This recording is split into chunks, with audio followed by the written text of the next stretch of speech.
sugar belle, whoa, is there a chance that you feel the same? My heart is restless and hard to tame, so hard to tame. Sugar, sugar belle, whoa, and will you tell me that you feel the same?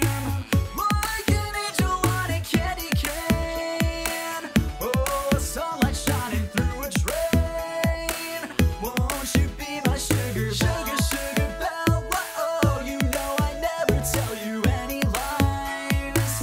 Like a red and yellow sunrise, or the stars reflecting in your eyes. Won't you be my sugar, sugar, sugar belle, whoa, is there a chance that you feel the same?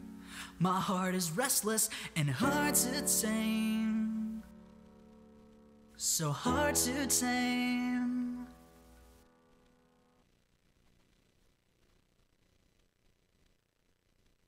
Hello everyone and welcome to yet another Winchester Wednesdays, and I know it's been a while since I've been here. Yeah, I've just been having some things go on. Last week I had to run up to, or run out of town to pick up my dad because of a lot of stuff happened. But anyways, I'm here now. Some exciting stuff has kind of happened. Steel cords came out to the wonderful land of Nebraska, so that was fun. Yeah, if you went and checked out my Twitter, you would have seen some of the different exciting stuff that went on around there. But yeah, other than that, we're getting back into our fan fiction reading tonight, and I'm a little tired because of work and crap, but other than that, without further ado, let me get right into the call. Right. Hello, call. Hey! Exactly, Winchester. Yes. Yeah. Now, you see, the reason why Winchester sounds so mellow tonight is his meds have worn off. Yeah. No, actually, it's because I've taken all of them. Oh, that's even worse. Okay, so what you need to do is balance it so you have more Percocet than everything else, and you're going to be good. Do I want to know what you did as the starting song? What about just an interesting cover picture? What about he said he did in the Garden of Eden by Iron Butterfly. Actually, I did Be My Sugar Belle by Crusader. Yeah. So yeah, gonna be some excitement. So how is everybody else on our wonderful panel doing? Summer's pretty good. Law. Law? Wait, it's summer? Yeah. Oh, how long's it been? You know that one time of the year? No. It's Claromer, you know, from the third dimension. See, it's just the time of the year where I don't notice because the air conditioning in my office is still 68 degrees as it is the rest of the year. So there's no difference at all. There's no windows. Are you sure it doesn't turn up just enough to just freeze you out? No, I'm pretty sure you're actually just messing with me, and it's in the middle of winter, so. Yeah. Oh, okay. You see, the thing there is that if they ever tried that with him, he'd just power up some of his servers and warm the room back up. Okay, I'll make sure to hit you with a snowball tomorrow. Okay, wonderful. So actually, I realized that I got ahead of myself. First off, introduction. So starting off, we have my co-host, Crazy Matt Captain and Orange Shirt Guy. I'm still gonna hit him with a snowball. And the other one's not paying attention. Exactly. Muted for the win. Congratulations. Alrighty, and next up we have our fan fiction editor, Double R Forrest. You know, it was actually pouring just a couple hours ago, and for the first time in my entire life, I purposely went out there and got wet. It wasn't actually half bad. Oh my. And I get wet without even trying. Rain makes him wet. I'm not even gonna touch that one. Next we have our Twitter runner Larsus, who hasn't been running the Twitter. No, that's because I've been slowly running myself into the ground. Are you sure it's going to be a snowball and not a snow cone? Traitor. Ooh, do that one. Do that one. Cherry, preferably. Alrighty. And next, since he's been talking so much, we have Datsmore. So much. So much I have been talking. Hey, Razzie. Better him than my grandpa. You think I'm gonna do? I'm not gonna do that. I'm not gonna let you coax me into that. No, we're going to do something. We're going to do the next thing. Which is Marseille? What? Yes. Ah. Sure, we'll go with that. Short but sweet. Okay. So yeah, there's Marzi. It's like 100 degrees, and I have no AC. And I'm dying. May God have mercy on your soul. Aren't we all? We're all dying. Some people are just dying slightly faster. Well, if God wasn't a subject. But whatever. But anyways, yeah, excitement has been happening, mostly around Nebraska. And if you've been checking Twitter, it's been there. Steele's very good about posting everything on Twitter. So, Orange, is there anything you want to recount? Because for once, you actually participated in something worth talking about on stream. Uh-huh. Uh-huh. I was very disorganized and forgot like almost everything. Well, there was a lot of free food. Yeah. Well, for you guys, there was a lot of free food. Yeah, it seems like somebody's bank account was bottomless. Oh.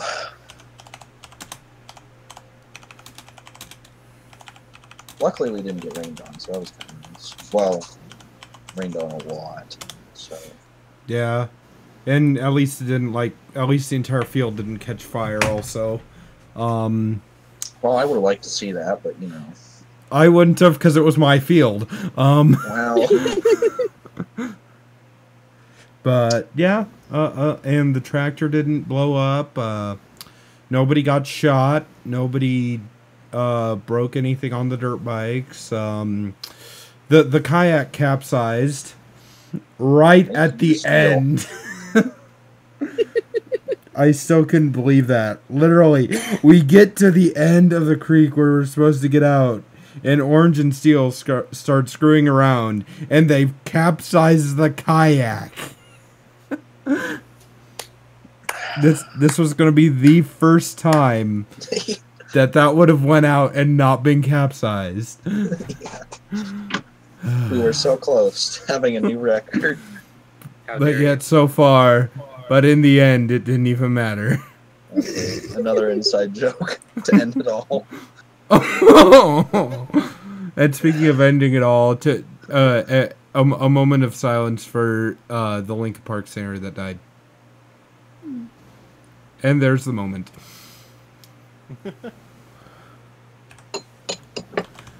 So yes. So without further ado, I guess I'll bring up the fan fiction reading here, and Larsus can get us started. Larsus can do that in 1 second. Can you guys stall for me for about... Okay. So I went going into the My Little Pony mobile game Wikipedia to try and figure out which ones I didn't have in my document. Apparently, the ones I missed were from the winter update, and the Spirit of Christmas Presents is so adorable. You mean heartwarming presents? Yes, probably. Hold on, let me check my. Okay, that's enough stalling. I need to check my document. It's right here. Yes, Spirit of Heartwarming Presents. Cool. Sorry about that. I had to do work Which and actually makes it so door that and stuff. is a Okay, larger... so with the stalling done, No. that totally was stalling. By the way, Datsmore, welcome to the AV panel. AV panel? I can do an AV AV panel. panel. Cool. It comes well- right before the VA panel, but we messed up the letters. Yeah, I know. Our typist is dyslexic. So Not less tonight we're going to Dixit. continue. We're going to continue with It Takes a Wait, Village wait, wait. by... So the VA panel comes before the AV panel, which means that the N- VAs no, aren't no, marked properly? No, we do it alphabetically. It's AV panel, then the VA panel. Mm-hmm. So, Oh, wait, what so is they do AV get mic'd panel? properly. Yeah, we get to send Tic Tac back up the truss. Yup. Mm-hmm. Nobody holds Okay, the trust. so- It'll be fine. Hey, if it falls, it's just flavor. The sparks on the thing there, it just looks like magic, It's and like then fire, and then screaming and running. But it looks like magic for a second there. It's the magic Uh, hour. Mm-hmm. So, it Takes a Village by Dieterman Fid, Chapter 7. Well, we're really diving into this thing, aren't we? I'll be your narrator tonight. Orange Shirt Guy's going to play Rainbow Dash because he totally sounds like Rainbow Dash. Rarity is going to be played by Double R. Fluttershy and Pinkie Pie are going to be played by Marzi, who is actually Andrea Libman in disguise. Twilight Sparkle is going to be played by CMC. In this story, every story before and every story until the heat death of the universe. Yay! Spike will be played by Double R as well. Winchester is only doing Big Macintosh because, of course, he is. And Datsmore is going to do Scootaloo and Princess Celestia. Be fantastic. Mm-hmm. So, Chapter 7. That was the cue to begin, not rolling off bankruptcy. Come on. You can do it.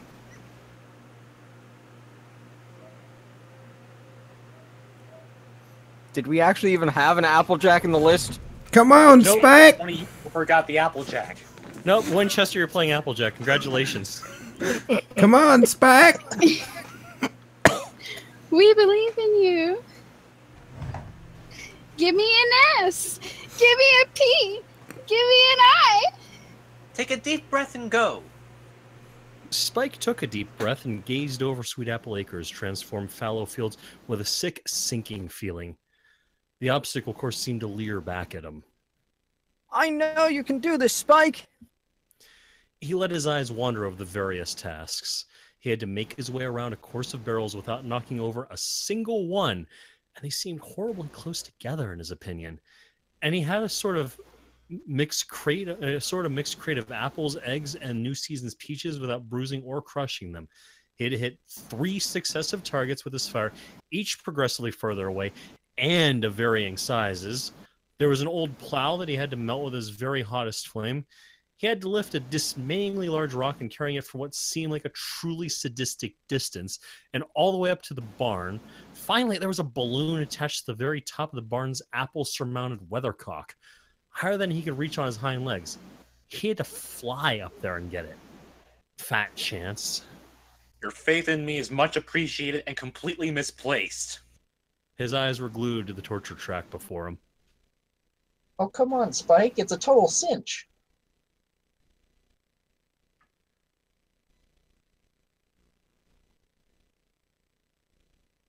Give it your best shot, kiddo.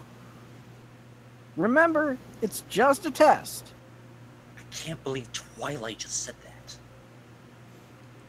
Would you just get yourself out there already? You done most of this in your lessons, after all. Lying, I haven't. Yeah, but not all at once, and not with an audience. Spike glanced back to where his friends were standing. A small crowd of Ponyvillians and a press had also gathered there.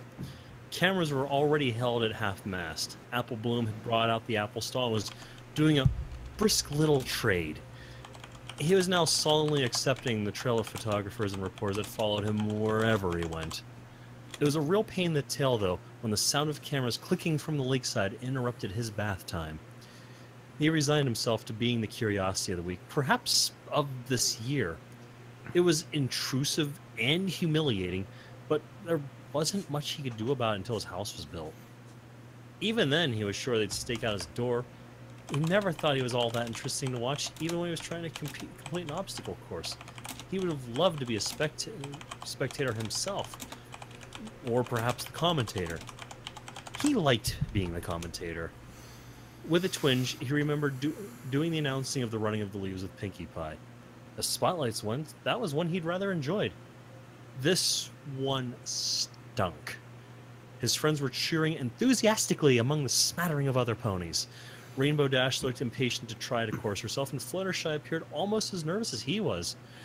Rarity was demurely holding a pair of opera glasses to her lovely eyes, and Applejack was biting the rim of her Stetson.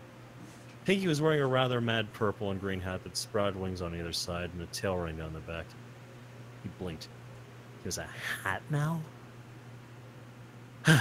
He raised a perplexed eyebrow at her before chalking up to another one of the mysteries of Pinkie Pie. Twilight was smiling at him. "Go on," she mouthed. He took another deep breath, shook out his tense shoulders, and nodded once. Okay then. When I kick this bell, give it your best shot. Ready? No.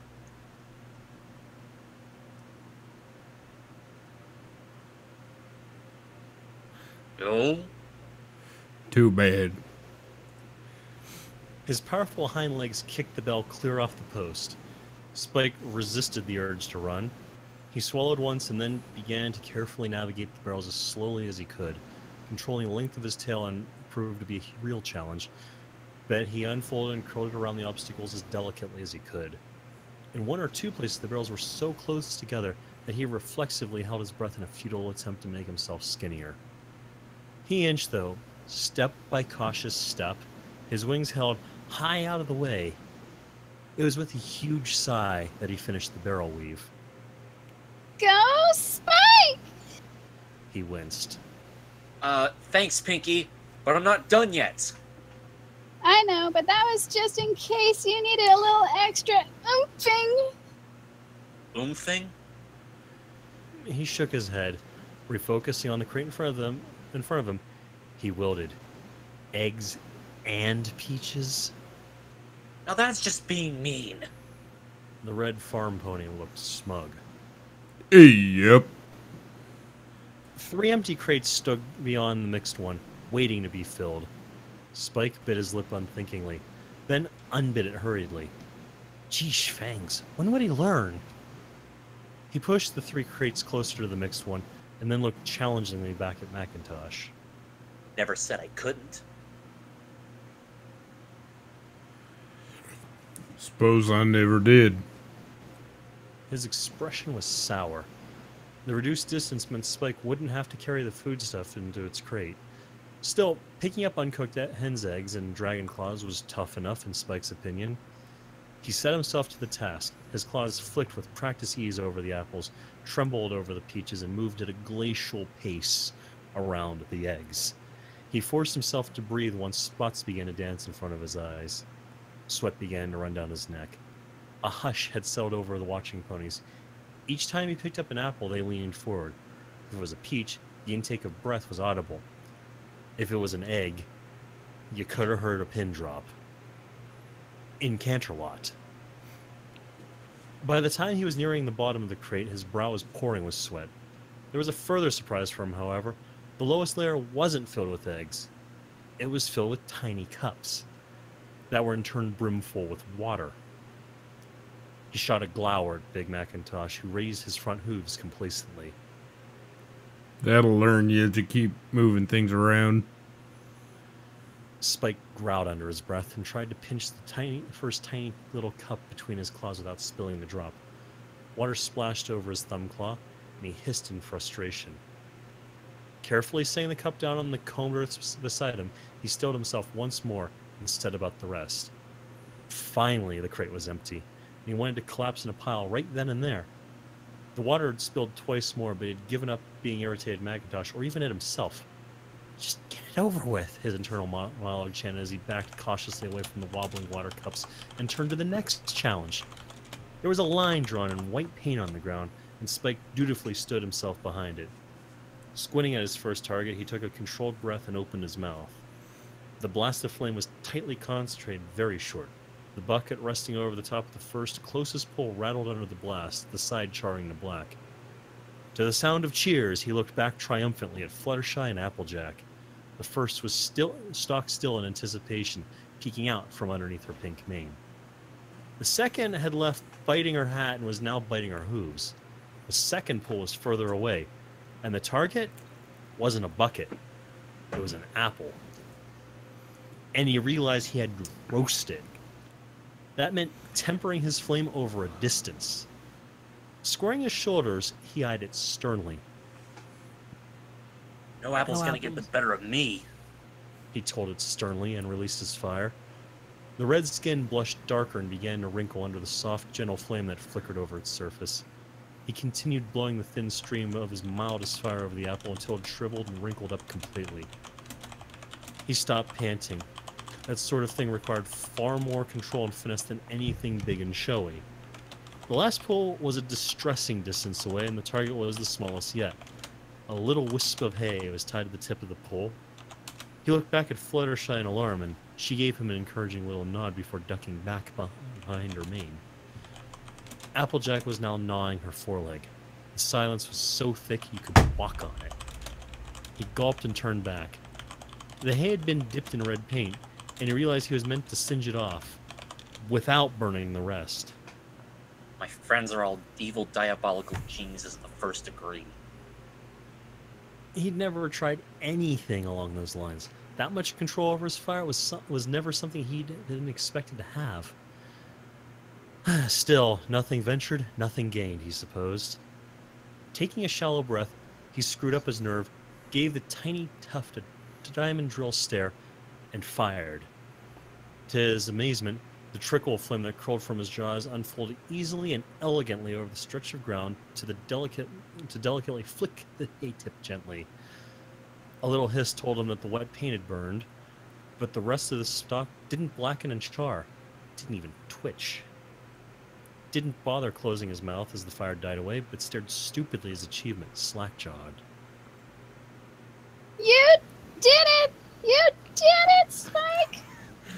Spike was startled out of his stupor by the uncharacteristic sight of the shy pony hugging Applejack around the neck and jumping up and down. I did it.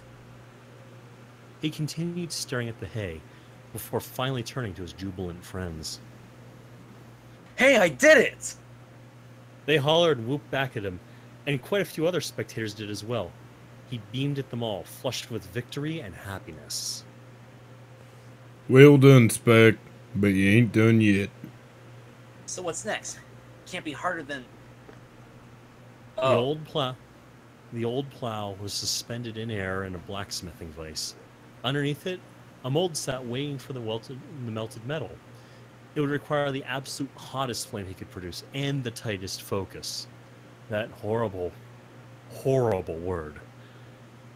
Focus. He immediately straightened, jerking his head to Macintosh to step back out of the way once more. A hush fell over the little crowd as they gathered the nature of the challenge, and there was some whispering amongst them as they debated the use of a dragon in blacksmithing on a more regular basis.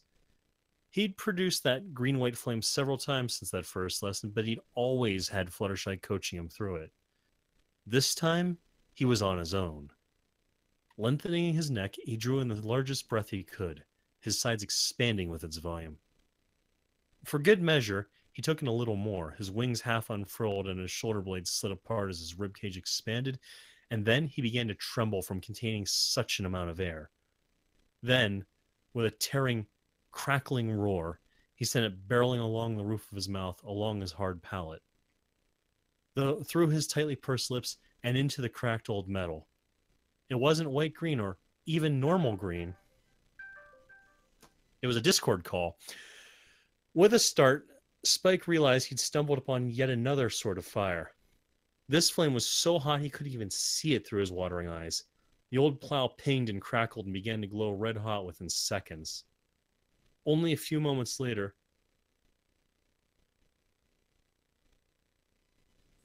the plink of liquids sounded in the trough with mold beneath. His heart leapt inside him, and he redoubled his efforts. Through blurred vision, he could make out the plow's shape, softening and running like butter in a saucepan. His mighty breath stuttered to its close, and he dragged in another. Without pausing, he again sent the superheated flame screaming at the lump of suspended above the mold. His whole skull was buzzing like a hive from the force of the fire pouring from his mouth. A clunk signaled that the lump had grown too small to be held by the vice and had fallen into the mold. He took another huge gulp of air and aimed carefully at the bobbing red-hot island in the sea of silver. Once more, he roared that invisible, furious flame. The lump bobbed a few more times, shrinking like an ice cube in summer, before he could no longer make it out at all. He sucked air into his starved lungs and prepared to do it again, his eyes now flooded with boiling tears. As he reared his neck into position, a touch against his side made him stop. I think you might have done it, Spike. I did? His head swung back blindly. The pony was a red blur beside him. Filled that mold neater than a pie on a pie crust. I did? Spike rubbed his forepaw against his stingy eyes. When he looked back, the mold was filled to the brim with gently rippling silver, and he blinked a few times. Wow. Sweet. There was silence from the crowd. Did they not like that? I think that was a bit more than they was willing to handle. That last fire o' yours was a mighty scary thing. Oh. Cheer up now. You're almost done.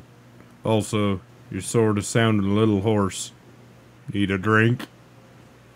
Do I ever? Spike sank to the ground as Scootaloo ran forward, a tub filled with water on her back. Spike gave her a grateful smile and then practically lunged for it, grabbing it in one paw and tossing the water down his throat. The hiss when it touched his mouth was very loud, and he sighed in relief from amongst the billowing clouds of steam. Ow. Oh, that is so much better. Ow. You all right? Hey, that was awesome. And the way you got that haystack, amazing. Thanks, Scoot. Gotta finish. You look kind of rough, Spike. He struggled up again and eyed the rock he had to carry up to the barn. Can't stop halfway through. I'm fine. If you say so. She picked up the tub, moving back. Right. He Right. glared at the rock. It was much larger than Tom. It was larger than the basalt blocks he'd been carting for his house. He'd wondered how they'd got into the field at all. It took 20 ponies. I'm supposed to lift it all on my own? If you're gonna hurt yourself in any way, best to stop now. Spike shook his head. Can't stop halfway through. He ducked his neck against the rock, bracing his back and rolling it down on the hollow between his wings. His eyes bugged out immediately and his knees trembled. You're gonna do yourself a mischief. Should've known it was too heavy. Put it down, Spike. But Spike was taking a step, and then another. His legs wobbled like wet noodles, but he strained onwards. The stubbornness he'd always possessed and had always thrown in childish things was now in full control. And by Celestia Luna and everything good, he was going to get the stupid rock up to the barn. No matter what. He took another stronger step. Macintosh's protest fell silent, and he began to keep pace with Spike. The soft sound of hooves and loam told him his audience was following. Under the dizzying weight, he vaguely wondered how sweaty and violent his face was. No doubt he looked truly ridiculous. He watched the ground passing underneath his claws. It seemed to move tortuously slow. Under the crushing weight of the giant rock, he puffed and panted and hauled one foot in front of the other, his claws dragging against the soft earth. His throat still burned, and his back felt as though it was being pulverized. He shook that thought away and took another heaving step, and then another. He heard Twilight's voice whispering from behind him. Not far now. He looked up. Though his eyes were still a little sore and stinging, he could make the large red shape of the barn in front of him. Closer than he imagined.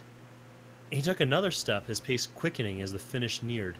His neck straightened and he staggered onwards, tail stiff with tension up to the barn side, and allowed the massive rock to slide off his back. It landed with a fall boom and rolled a little distance before rocking to a standstill. Spike huffed smoke through his nostrils contemptuously before careening off to the ground in a pile of purple scales.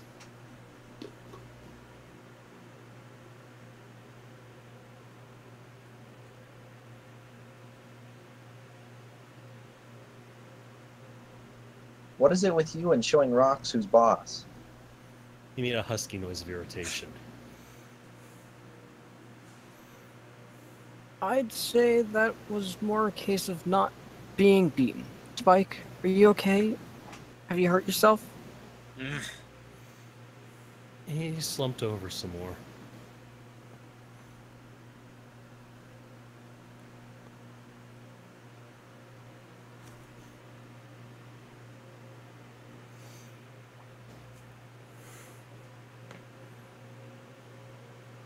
You look like you beat a beaten up suitcase.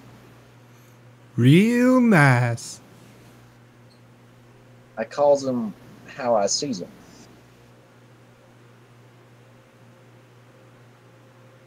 You are not attempting to fly in this condition. Gotta finish. He hauled himself upwards.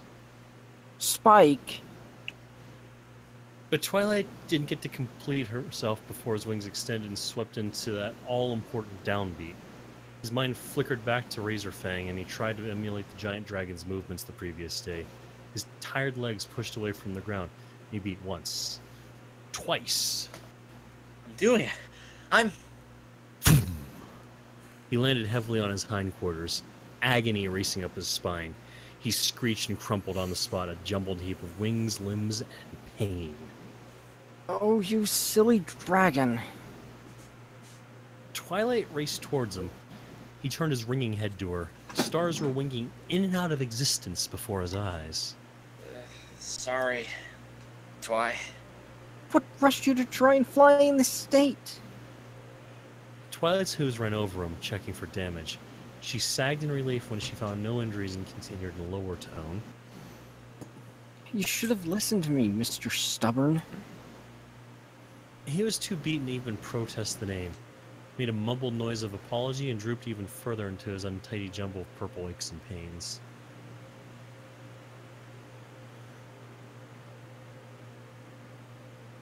Spike, it was just a test. Just a way of seeing where you were at everything and pushing your boundaries a bit. You didn't have to finish it at all, you big idiot. You didn't have to try and fly. Can't anyway. You can. You just haven't found the right exercise for you yet. Brown and I have a very special relationship. Well, now we know he's perfectly fine and he's making dreadful jokes like that. Rarity? He raised his head and smiled unsteadily in the direction her voice had come from. Did you see me? Lifting that rock? M4... in fire? I did good fire. You certainly did, dear. Pulled the water. Can't fly. But I did. Real good fire. Didn't knock a berry either. Not a balloon. Knock a barrel. We should get him home. Home.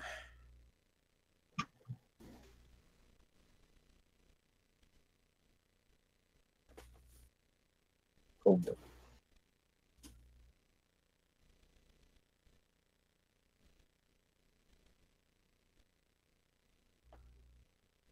he felt. We'll look at that.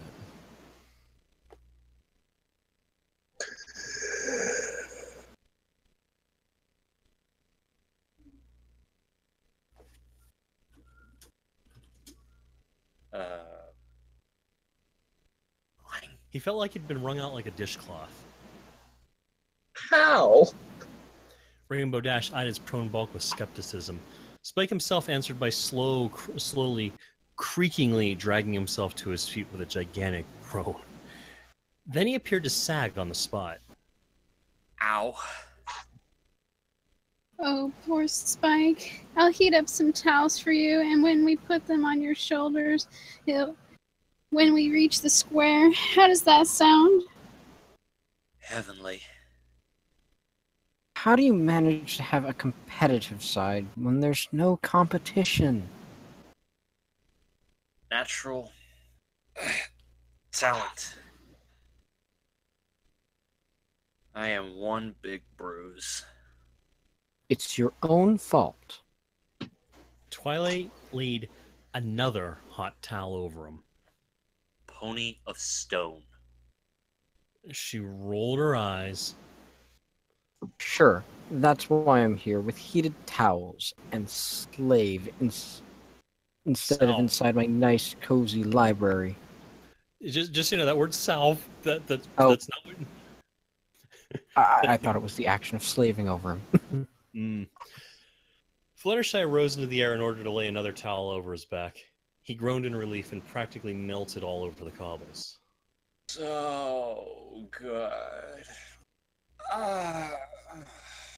Oh, yeah. We found his off switch. Her eyes widened in alarm and surprise. Princess? Spike raised his head eagerly, muscles protesting. Luna? But it was a tall, white alicorn with a pastel rainbow mane that stood before him, her hooves bound in golden filigree. Spike tried to pull himself upright in order to bow, but Princess Celestia held one hoof up to stop him. You should not rise, judging from the sight of you. His brow furrowed. Princess? Is something wrong? Not that it's not great to see you. She looked along his length silently, before inclining her head. Indeed, I should not call you little anymore. Princess! Twilight found her tongue and ran to greet her mentor joyously. It's so wonderful to see you. And you too, Twilight Sparkle. There were tense overtones in her normally warm voice. Is something wrong? Celestia turned her regal head from her protege back to Spike. When you didn't answer my last letter, Spike, I wasn't very concerned. I thought you might still be mulling over my offer. But then one of my advisors brought this morning's Oh Hey magazine to me. The princess's horn flared and a trashy-looking sort of magazine fluttered into existence.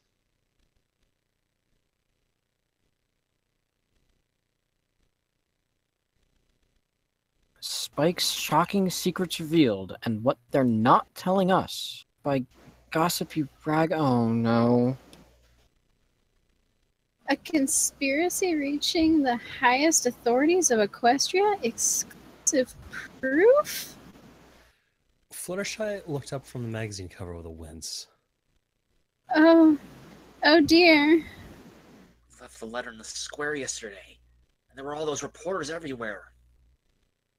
One of them obviously found it.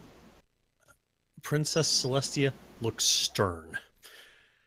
And just a bit puzzled. My little ponies and dragon, what are you saying? My letter arrived during a press conference? More like a siege, Princess. I'm so sorry. It arrived just as we were walking to town, and there were reporters and protesters everywhere. We were so preoccupied with trying to contain my fire that we totally forgot about the letter. She sighed and closed her brilliant lavender eyes. I see. I really am sorry. I seem to say that a lot lately. Especially to you. The damage is done, She waved a hoof in dismissal. and your lack of answer is now explained. Yeah. Do take better care of your mail in the future. A twinkle did begin to wink from within her eyes once more, despite her long-suffering tone. Apology accepted. Spike released a smoky sigh of relief. Whew. Thanks, Princess. Don't you want to know what the letter said? Twilight leaned forward, her eyes liquid with hope. Oh, so you can magically intervene in this fight, Princess? We've been so worried. Patience, my faithful student. I believe this gossipy rag has helpfully printed the whole letter. Page 26, if you would. Twilight glanced back at Fluttershy before her horn flared and the magazine flipped open, the page ruffling by magic to fall open and a shot of Spike hauling the wagon with his friends riding inside. He looked rather pleased, and Spike remembered how happy he'd been at Rarity's compliment. Fluttershy's brows wrinkled at the photo. You look almost smug, Spike. They'll have chosen that picture especially for that reason. Here's the letter. Could you? She nodded, her horn glowing brighter. The magazine grew to twice its size, and he bent forward, frowning. Dear Spike. Oh boy. Your apology is accepted, but your reasons are not.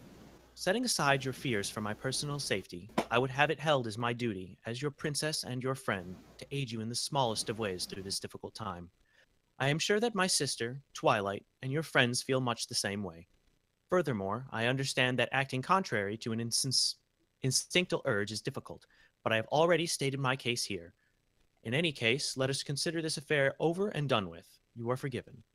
I have just read the article and interview published by One Scoop Headlines, and I must say you have comported yourself with true honesty and feeling in this matter. Well done. It is a trying thing to be singled out amongst the many for the public scrutiny, and my thoughts are with you. Remain calm, remain strong, and remain yourself. Always remember your friends are with you. I hope construction on your house is going well. To answer your second postscript, although I indeed have the power to affect a fully grown dragon, politically it is impossible. I am afraid I cannot influence any outcome of this challenge. It is intrinsic and ancient part of draconic culture, and they would see my involvement as a desecration. It pains me to write this. You see, your article will attract attention from outside Equestria as well as within it, and there will be considerable interest from the dragon clans about you. Should the magicians discover that I'm interfering in an ancient and traditional rite of combat, I will be signing Equestria up for invasion. The situation is very tense as it is. Wormstad's ambassador has already questioned me quite harshly regarding the origins of your egg. I am so very truly sorry that I cannot magically assist you in this matter. Perhaps I can help in the matter of unrest here in Equestria. I believe that sending my royal guard would only exacerbate the situation, but publicly acknowledging our friendship may soften some hearts. Furthermore, I would like to invite you to the Grand Galloping Gala in 2 weeks' time as a special guest. This would be a fine opportunity to display your good intentions to the most influential ponies in the kingdom. Your friends are also invited, and do tell them that they are allowed, nay, encouraged, to liven up the festivities as they did last time they attended.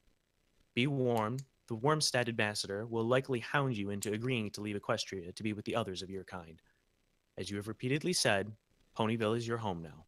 Hold fast to your convictions. Please let me know if you agree to this proposal. I look forward to your answer. In friendship, Princess Celestia. P.S. My sister says hi and asks if she may visit you again sometime soon. P.P.S.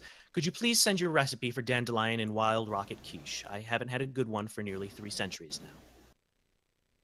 Spike fell silent and looked up at the princess. Grand Galloping Gala?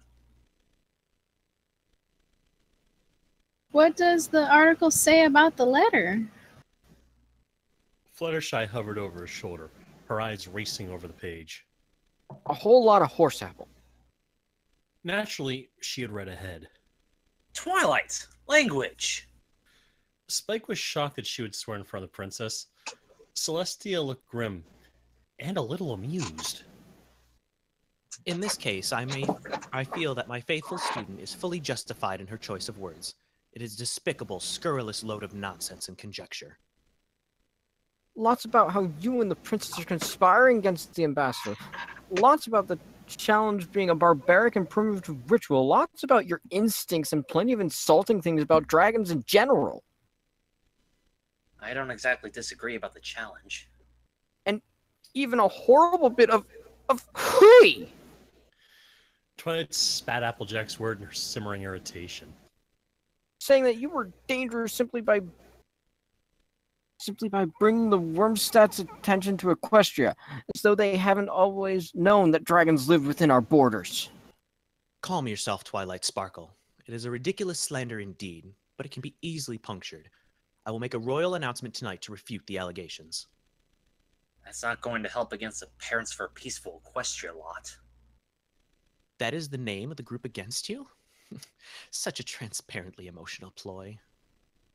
I don't think they're ever going to be accused of being intellectual giants. The Grand Galloping Gala again? Dear, I thought it was all done with. Now, Fluttershy. The princess's lips twitched. It was a long time ago. I'm sure they'll all simply love you.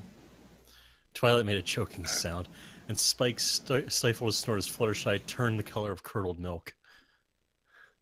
What do you think? The princess continued smoothly as though poor Fluttershy wasn't dying of mortification on the spot. Is it a good plan? Spike shrugged, and then cringed as his back creaked like a rusty hinge. Sure, as long as you don't send any letters halfway through. She smiled. No fear of that, my dragon. One thing, though. That's only a few days before the challenge. Are you sure that's a good idea, Spike? Perhaps you should stay at home and rest up. Spike considered it. On one claw, he rather liked the idea of holding up in Ponyville. Meeting stuffy, fancy, stuck-up ponies wasn't his idea of the best of times. Besides, why should he waste what could be one of his very last nights on a stupid gala? Because he shouldn't think that way, he realized with a chill racing down his spine, for the same reason he was continuing to build his house. He had to make plans for his future. He had to go on as though his existence didn't have a looming deadline. He had to believe that he would survive and continue to embrace all the ridiculous, painful, humiliating, and wonderful complexities that make up life. He had to hope. Otherwise, he might as well walk up to Razorfang's cave and ask him to end it then and there. I'll go. Celestia smiled gently at him. I thought you might. I will send the tickets tonight. How many? Spike glanced over at the rather morose Fluttershy. How about I get back to you on that one? She inclined her head. Sorry. Very well. I await your letter. And Spike? He looked back at her, neck pinging with pain. Yeah? Yes, Princess? Do try not to lose them. He blushed. So, do you know the origins of Spike's egg? Twilight's eyes traced the article once more. The princess looked taken aback. Excuse me, Twilight Sparkle? She gestured to the magazine with one hoof. I was just rereading the letter, and you said that you've been questioned by the Whimster ambassador about it. Can you remember anything about it? Spike looked uncertain from Twilight to the princess. He wasn't actually sure he wanted to know the answer to that question. His family was the purple unicorn, and she was all the family he wanted. He didn't want to know if his first family had lost him, or worse, rejected him. I am afraid I was not aware of the details at the time, my faithful student. The School for Gifted Unicorns made these arrangements in my name without my consent. I believe the practice started many decades ago, when an abandoned dragon's clutch was discovered by a professor of the school. She made hatching them part of the examination, and it proved so effective a method of determining magical ability that it became a tradition. I put a stop to it once the Royal Society for the Prevention of Cruelty to Dragons brought it to my attention. As for Spike's egg, the school itself has records of where it sourced the dragon eggs from, I believe. Just, the president of the society is helping me with that. He offered last night. Spike gave him a sharp look. Then you have gained a very passionate and vocal advocate. Spike, are you... He hushed her quickly. The princess raised her eyebrows at him. Is there a problem? Well, he's gonna find out which clutch my egg was from, sure. But it's mostly to find out whether Huffy, Trixie's dragon, was my other sister. Your other sis... Oh! Celestia smiled warmly and broadly. You would not, then, consider a dragon to be your real sister, and Twilight to be your adopted sister? Twilight is my real sister. Spike subsided as he realized how stupid he sounded. I know we're different, and I guess I'm adopted. But she's my sister. She is. Even if I end up having a million brothers and sisters, Twilight is still my sister. That's all there is to it. Territory? Spike's eyes blazed. Precisely. Twilight blinked. I'm territory? Not in the traditional sense, I expect. He means to protect you. She looked gobsmacked. Spike, you ninny, I protect you! He gave her a steady look. Nope. Not for this. Not in this way. Perhaps you should explain further. Spike squared his shoulders and turned to face Twilight and Fluttershy fully. Okay, right then. Here's how it sort of goes. How it goes. Ponyville is mine, and I protect it. They're my ponies. I look after them. Especially you, Twilight. You're mine. My sister. She stared at him. And am I my own pony as well? Oh yeah, that too. Do what you like, as long as it makes you happy. That'll make me happy. Whatever doesn't make you happy, though, answers to me. Does that go for all Ponyvillians? He beamed. Yup. I just get all the brotherly love on top. I get it. Wow, Spike, you've given this a lot of thought. It is well done of you, my dragon. Spike's chin lifted happily. He took a deep breath, filled with contentment. Thanks, Princess. I think I need to think about this some more. You? Thinking too much? Shock and awe.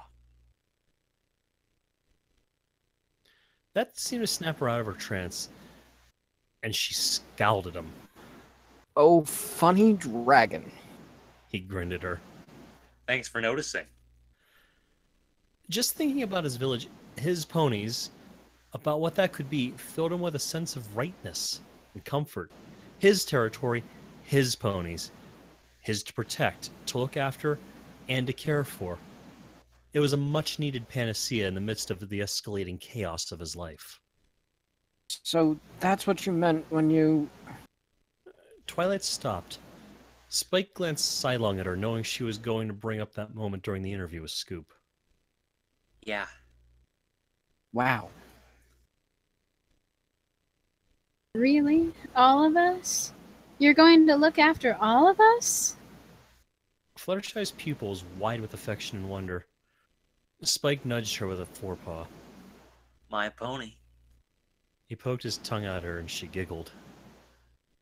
Spike, that's sort of amazing, but don't you want anything for yourself? That is for me, Twilight. I could have just claimed any place, you know. First territory was the library, but I've outgrown it. So I could have picked anywhere, yeah? But a place doesn't make you laugh or cry or smile unless it has memories attached. What makes memories? Friends do. Family. Pony has all that for me. But most of all, the ponies of Ponyville make it what it is. And they'll be mine, and I'll be theirs. And I'll look after them. I told you this. Not in so much detail. He shrugged again. Well, that's sort of it anyway. Hey, you remember mentioned about a horde? I really don't think I'm gonna need one. My horde's alive and growing all the time. And it talks to me. Oh, Spike.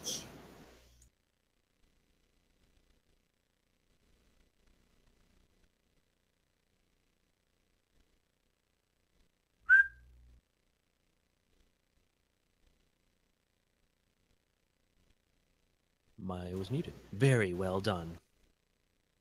The princess bowed her elegant head to him, and he jerked his own backwards in startled surprise. It wasn't all me.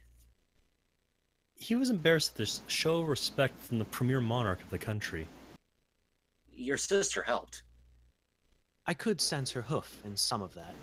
Greed and jealousy? He nodded once, his face becoming grave. Tell her to drop in any time. The princess looked skywards, and then back to him. I must leave. There is a delegation arriving from Erie, the Griffin capital. I must be in Canterlot to greet them. Spike lowered his head in a bow. Princess, thank you. And once more, I'm so... Forgiven. It is past, Spike. Put it behind you.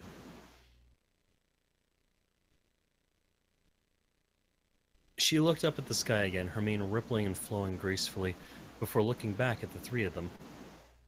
I will see you all soon at the gala. Farewell, my little ponies, my dragon. With a flash of light as bright as the sun, she winked out of existence. Oh, that was so embarrassing. Fluttershy turned to Spike, a question in her eyes. We're your horde? He wriggled in discomfort, sucking the cold towels from his back into a pile. Sorta. Well, we all see how I took to hoarding when I was little, and that wasn't exactly my finest hour. I think this can be a way to channel my normal dragon greed without triggering any unnatural greed growth. Besides, hoard is such an ugly word. Can I call you my gems instead? Nope, that's not good either. It sounds like I'm gonna eat you. I knew you'd claim Ponyville. I just didn't realize how personal and possessive it was. Dragons are possessive, Twilight. You've probably read all about it. Wait, what am I saying? Of course you have. Well, I'm no different there. I just had a few pointers on how to direct it. Possessive, jealous, greedy, protective, eloquent, powerful, stubborn, proud, short-tempered, cunning, and inscrutable. Twilight's eyes widened. Why didn't I ever connect all that with you? Hey, I'm not inscrutable. What's inscrutable? Hard to understand or mysterious? She was gnawing on one hoof. Spike wrinkled his snout. I don't think I'm either of those, and I'm sure not cunning. I'm not eloquent or especially short-tempered, I don't think. Anyway, don't worry that you never saw me like that before. I'm pretty glad of that, actually. It means I was always just Spike to you, not Spike a dragon. Even when I was little. That means a lot. Her eyes, already wide, widened even further. Then, to his great astonishment, she threw both of her hooves around his neck, took a deep, shuddering breath, and began to cry. Quietly. Twilight? One great paw rose to brace her trembling back. You're just growing up so fast. Hey, no, wait, Twilight, I didn't mean to make you cry. You didn't make her cry. Spike turned confused green eyes on her. I didn't? Then why's she crying? She misses the way you were. You thinking of all these things yourself, working it all out on your own without her help. You carried a boulder today. You melted a plow.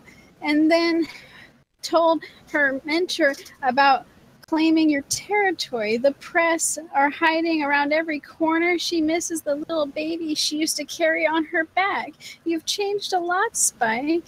You've taken on a lot of those traits she just rattled off. You know, you're such a real dragon now. You're not the baby dragon we all knew. Yes, I am. I still am. I'm still me. His foreleg tightened around Twilight, holding her close. Twilight, listen, please. I know this is a lot to take in, and believe me, I'm still trying to get my head around most of it. But no matter what, I'm always going to be your #1 assistant, okay? No matter what. #1 assistant. She buried her face against him. Spike, it's not just that. It's, well, and then what if they find your real family? You said I was your real sister, and that's all there was to it. But maybe you'll feel differently if another dragon... Never. His claws stroked gently through her mane. Never. I love you.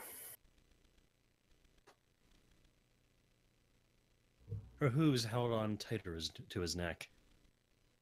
I love you too. I miss it too, you know? I miss my basket.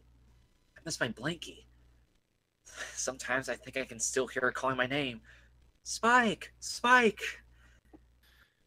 He sighed, tucking his head over hers, and she nuzzled closer into his neck. What happened to my blankie anyway? You sneezed. Oh yeah. She laughed a little damply on herself. I thought I'd go mad every time you had a cold. Knock on wood. I miss your little snores at night. Now I can hear you from all the way out in the square. I miss falling asleep on your back when it was late. I always felt so safe knowing you'd get us home. You had so many nightmares about the mayor in that clown wig. Don't remind me. It's stupid. She pulled herself away a little to look into his face. You're right here. I talk to you every day, and I still miss you. He said nothing, but gazed at her. Your eyes are the same. That's about it, really. I'm still me, Twilight. I really am. Don't you be the one to believe otherwise. Not you. I know, I do, really. It's just... I get it. He let his eyes drop to the ground. She put a hoof against his face and raised his eyes to hers again. She smiled through her tears. Not that. Not just how big you are, or how much you've changed physically. How wise you've become. He stared at her, taken aback. Twilight, you're talking to Spike. Spike. Remember? The dragon who lost the princess's letter, got himself to a challenge, can't fly, didn't tell the princess about said challenge, almost flattened himself for a stupid little test? She shook her head in fond amusement. Changed the whole meaning of territory, stood up for his beliefs, let a bunch of fools use him for a jungle gym, wouldn't let Rarity's scarf be taken off, freed the Horsefall stream, didn't back down in the face of prejudice and hysteria and hate. Okay, it sounds awesome when you put it that way. Soon you won't need me at all. Now I know you're out of your mind. I'm only a kid. You're my big sister. I'm always going to need you, and I am never letting you go. One day, you'll have to, Spike. Knowing you, you'll be the voice of my conscience by then. And anyway, when that day comes, you'll still be there. Inside my head and my heart. You're gonna be with me every day of my life, Twilight. I am never, ever letting you go. She leaned forward and kissed his cheek, strands of her mane catching in the thin scales at his jawline. Wise. Oh, get away. Ugh, mushy stuff. Blinking, he looked around. Where'd Fluttershy go? I think she must have wanted to give us some privacy. Spike looked down at her, cradled within his foreleg. He made a decision. Well, we can't do this the old way, but maybe we can get a teeny weeny little bit of it back. She gave him a suspicious look through red-rimmed eyes. Spike, what are you? Spike! His name became a squeal as he raised her over his head, snaking his neck under her kicking legs and depositing her on his back. He could feel her hooves scrabbling against the scales before she sat down heavily between his shoulder blades. His back complained vociferously, but he ignored both it and the screaming of his limbs as he stood. Whoa, Spike! He drew himself up, her forelegs hooking around his neck in a chokehold. He turned his head to look back at her, his neck arching easily. She glared up at him. Warn me next time. Sorry. He grinned sheepishly. What are we doing? He cocked his head. Well, I can't ride on your back anymore, so logically you'll have to ride on mine. Where do you want to go?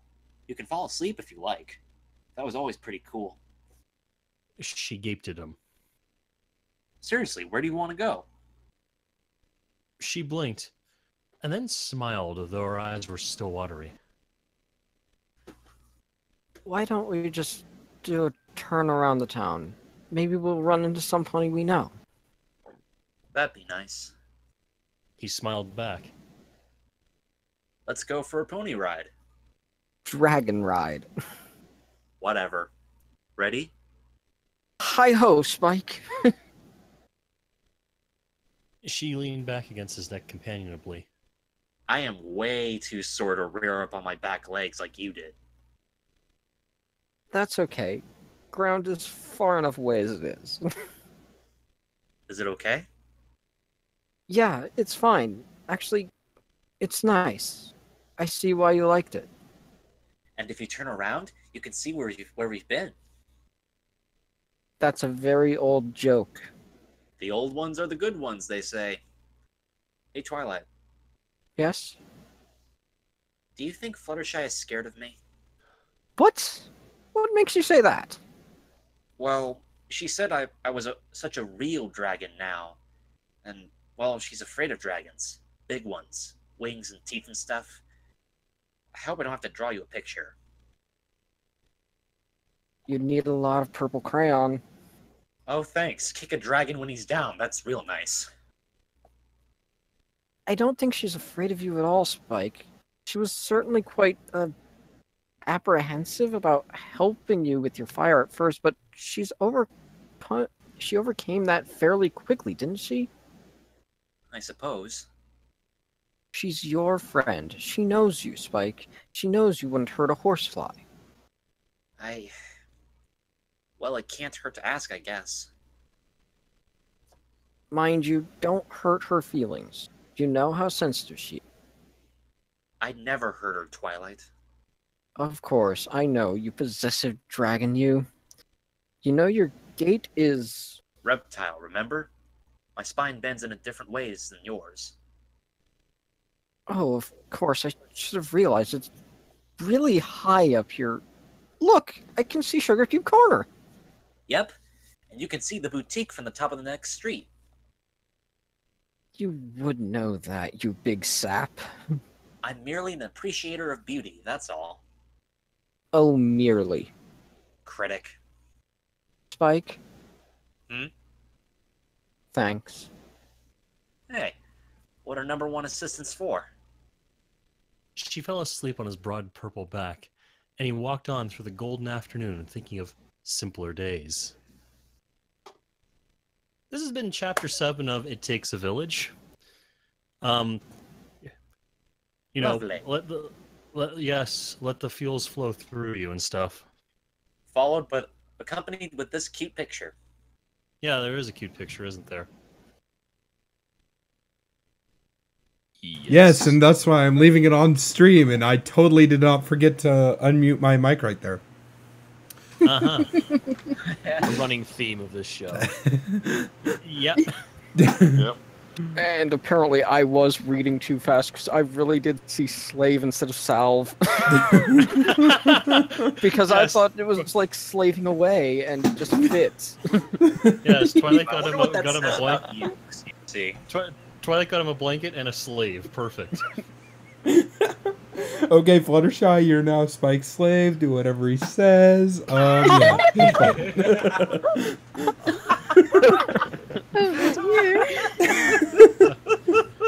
By the way, I'm glad I roped Deathspore into this because he sounded the most like Celestia of any of us. Yeah, and he did a very good Beautiful Scoodloo. Celestia. You know, I would have been. I'm just glad the fact that I had to really pee did not actually make a difference there.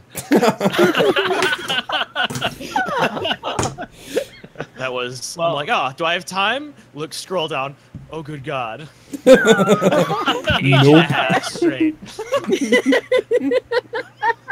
So that's what the Oh God was for. See, I look at all your stuff, Lars, and I'm like, oh, you know, it's a good thing I don't have to read that. Oh, I hate to all at once. A whole Yes. page. Yep. Oh. Well, Winchester, that's nothing. Remember the article of the last time? Oh my god. The article of yesteryear. Which I got to read in this voice here on The Legend of Korva. Today on the Legend of Korva. Oh god. Which is not the legend of something else for copyright reasons. It's not the Legends of Equestria? Yeah, there we go. The Legend of Equestria. They're perfect. Tonight on The Legend of Equestria, Twilight Sparkle learns to be a magic bender. Again. And now, sports. So, how bad is it if you spray your condenser mic with Mexican Coke? Well, it might be a little sticky. Did you not have a Coke guard? I did have a pop filter. By the way, Winchester, you're coming to Cider Fest, right? Yeah. Your cookie privileges are revoked. Aww. Oh, snap. I get his cookies, right? Hey, that's more. Sneak me in a few cookies, okay? I'm not going to Cider Fest. What? Shit. Instead, joke's on you, no, guys. Instead, I'm going to do what he did last year and do them back to back. Huh? What? He's Cider going to Fest Texas and Nightmare Nights. that other one. Yeah, Yeah, Nightmare Nights. yeah, I'm going to Nightmare Nights and Nightmare Nights competition. Fun. Oh, believe me, having done both of them, it is a lot of fun. See, I was planning on, or I was thinking about going to Nightmare Nights, but honestly, unless like some miracle happens, I'm probably not going to be able to swing it. What about the Canterlock KC, that new one that's in, like, Overland Park? No idea. No idea.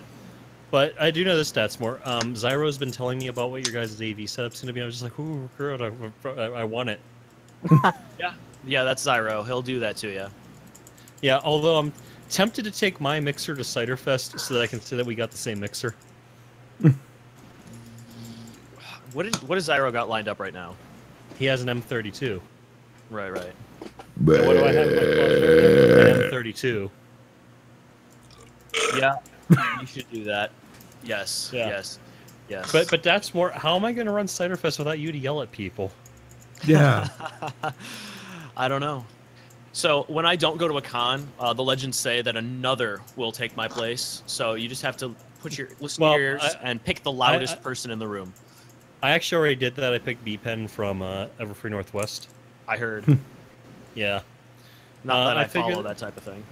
Well, here's what I figure. If he doesn't live up to your yelling standard, I'll just stab him, and the screams of pain will cowl the musicians into behaving. Just stab him and then just look at the musicians. You next. Hey, Well, I yeah. know. For Cider Fest, I should go and instead of getting my regular Winchester 572 badge, I should get That's More 2. I will. I do have a copyright on that, and my lawyers will have to contact you about that. But- $5,000 a day for the. But the two. But you can but the 2 is not transformative enough. you can bring that up with Larsus because he already had me be you at Winnie City. So No, yeah. I didn't. I had Datsmore be Datsmore at Winnie City. Absolutely. How about Lars that? knows all the loopholes here. Yeah, so the way Datsmore is spelled in Winchester is KHDHATT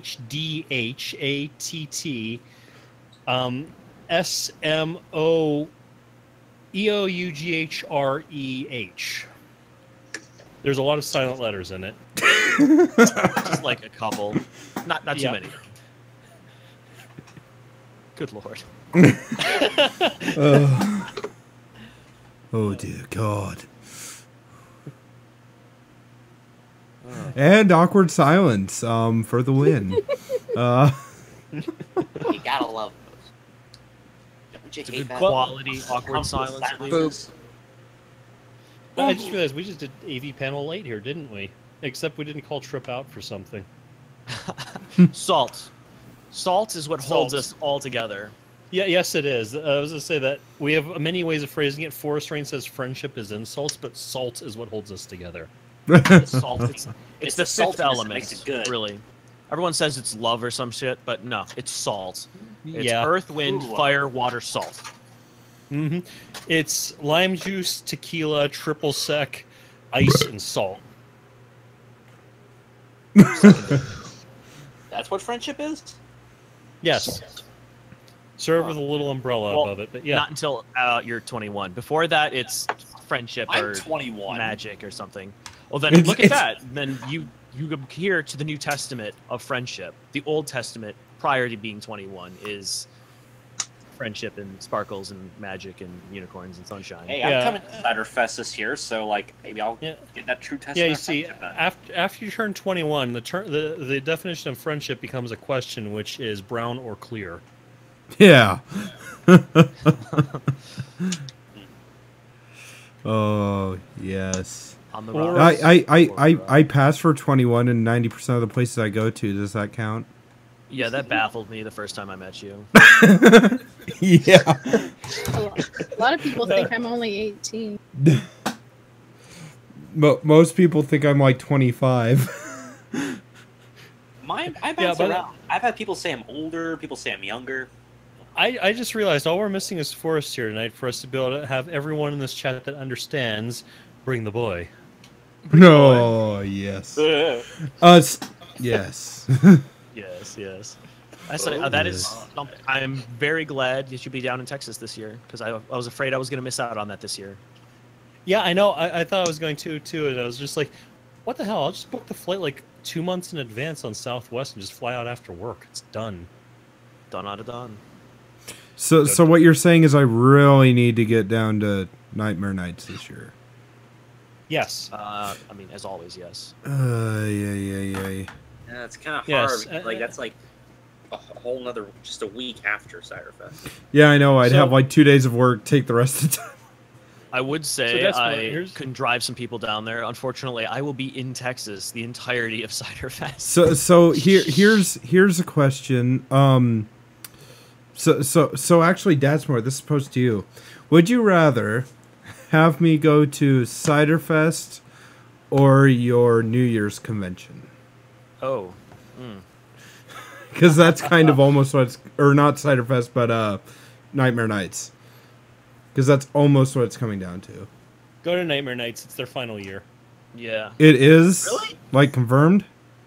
No, not confirmed yet. It has not been publicly announced. Yeah, by the way, those listening on the stream, that's not announced at all. Or Okay. official in any way. Our total of one viewer. Wait. Awesome. I just realized I'm not staff. I can say unsubstantiated things. Wait, Larson. nor Wait, deny any of Larsis the will be going there, but he unsubstantiated won't be staff. Oh, Most Brian? of the AV team that goes to Nightmare Nights usually is going there not as staff this year. And they usually end up working something anyway, don't they? That's exactly how it's going to go down. Mm. So what you're saying is you're also wanting me to go there to be stand-in I need AV someone staff. I need someone to help roll cables. Yeah. Always Okay, glad to work Orange. cable rollers. We're going down to Texas. Right. Can I tag along? No. Why not? What, I'm not seeing any problem with the best Trixie voice actor we've had on this show going down to Texas in a car alone with them for several hours. Yeah, let's call that. All my friends, they live in Texas. Oh, my exes. Okay. Okay, the most hilarious thing is, like, Larsis, you know how you rag on me for how Nebraska has nothing, like, Yeah. all the time? So, Steele comes up here, and he's just like, oh my gosh, you have so much stuff here. You have a go-kart track, you have bumper boats, and all this other stuff. And then, like, every single restaurant we go to, it's just like, it's so much better than in Texas. He's just like, your KFC's better, your Burger King's better, and we're just sitting there. When I get on you about Nebraska not having anything, I mean it facetiously most of the time. Well, yeah, I know, but It's mostly until it Well, comes you know, down. Until it With comes fewer down people to. in the state, you have to raise the quality of everything to force people to try to stay.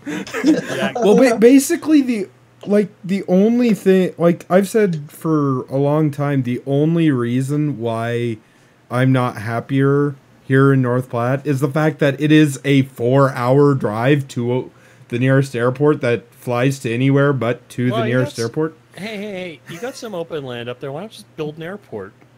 Why don't we just expand Leebird Field to be an actual big airport, seeing as it already has one runway that's big enough to land any commercial jetliner?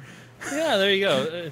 Dear Southwest Airlines, Winchester wants to go to more pony cons. Please Yes. go to North Platte. If only that was. If only that I would want to turn it happen. into a drag strip. Yeah, actually, that reminds me about most airlines. They're like, everyone has their commentary. Like, United Airlines, you'll get a kick out of this, or or JetBlue, the best airline going nowhere you want to go. Blue Nose should totally fly JetBlue. Well, there's the problem is JetBlue doesn't want to go anywhere. That's true. Hey, they go to put it this Denver way, apparently.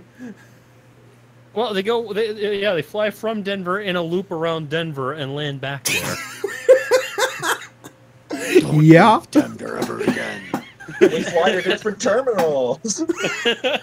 Nope, that they're at Terminal East because they're at the same one that I had to pick up and drop steel off from. But Yeah, put it this way. I was hoping I could fly from one side of the airport to the other.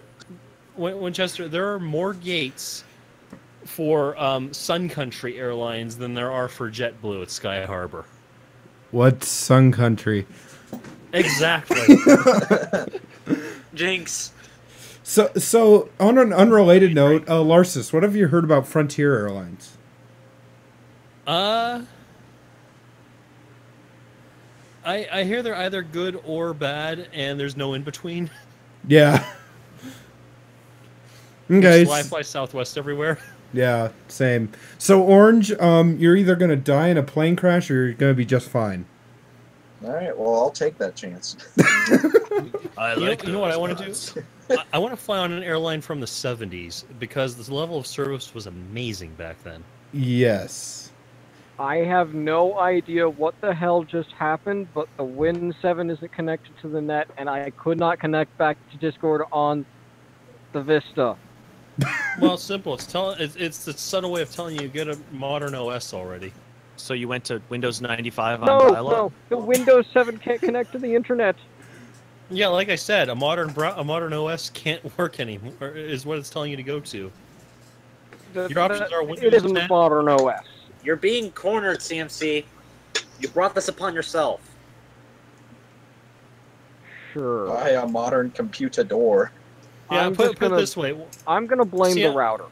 CMC Windows 7 came Valid. out in 2009. Okay, that's how many years ago at this stage? 8 years ago. Some people don't have cars that old. My car's You also don't understand. I have a '96 Toyota Camry. My family doesn't own a single vehicle made in this century. I said some I-95 people. contour is the reason why I can't drive to these conventions. Our newest vehicle So is So could- congratulations, you're all hired by the Larsis Foundation. You too, Marzipans. You get your choice of one of the company vehicles. Yay. Go on. A 97 Toyota 4Runner. So for choices there, we decided to keep our motor pool to a limited number of vehicles, so we'd only have to keep a certain number of parts and tools in stock. And they're nice and simple, easy to work on vehicles. Your choices are a 2018 Mercedes-Benz S63 AMG Coupe, a 2018 Mercedes-Benz G63 AMG Coupe, or SUV rather, or a 2018 Tesla Model S. I'll take the I'd first. rather just take the bicycle. I'll take the Tesla, please. I'll take the first one. I'll take the monster truck. I'll take whichever Okay, one did you- flies. Well, they all fly down the highway. If the battery Wow. explodes on the Tesla, do I have insurance for that? Yeah, Well, because I want you to don't pay any document how it insurance on happened first of all, because it'll be a first. Yeah. We'll give you a 2004 Dodge Neon in the meantime. While Don't get a Dodge Neon. It's the only car that our automotive shop at the high school could never get working. Looking Well, yeah, at that's my in the course parking of 3 lot, years, there's only like 13 8 of them. cars that are like a 1990 or older. Like, I like how I looked outside my house and I'm just like 1999, 1995, 19. what, What Like, year's the, I- what year's the LeBaron? like Yeah. what year is a Volkswagen Squareback? Like, Which one? Yeah, I don't know. exactly. Yeah, but yeah, Winchester. You can get the S63 AMG Coupe. That's got a nice, small, conservative, economical 5.5 liter twin turbo V8 that puts out 577 horsepower. Okay. That Okay. goes back and forth pretty nice. Yeah. Well, I got The turbos help with fuel mileage, so But I got the 66 3/4 ton pickup.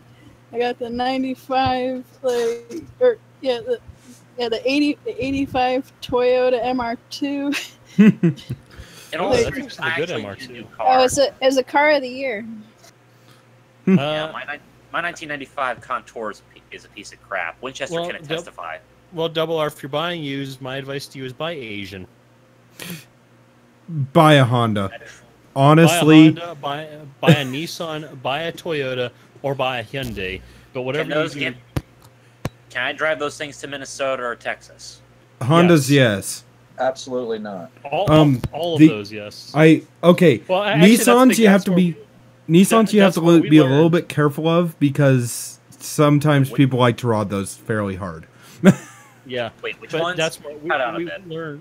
we learned that you can't really drive anything in Chicago. Remember that? Yeah. Oh, yeah. Believe me. Yeah. Salt and anger are Chicago's motto. Yes. Yeah. I honestly, I really have no desire to go back to Chicago.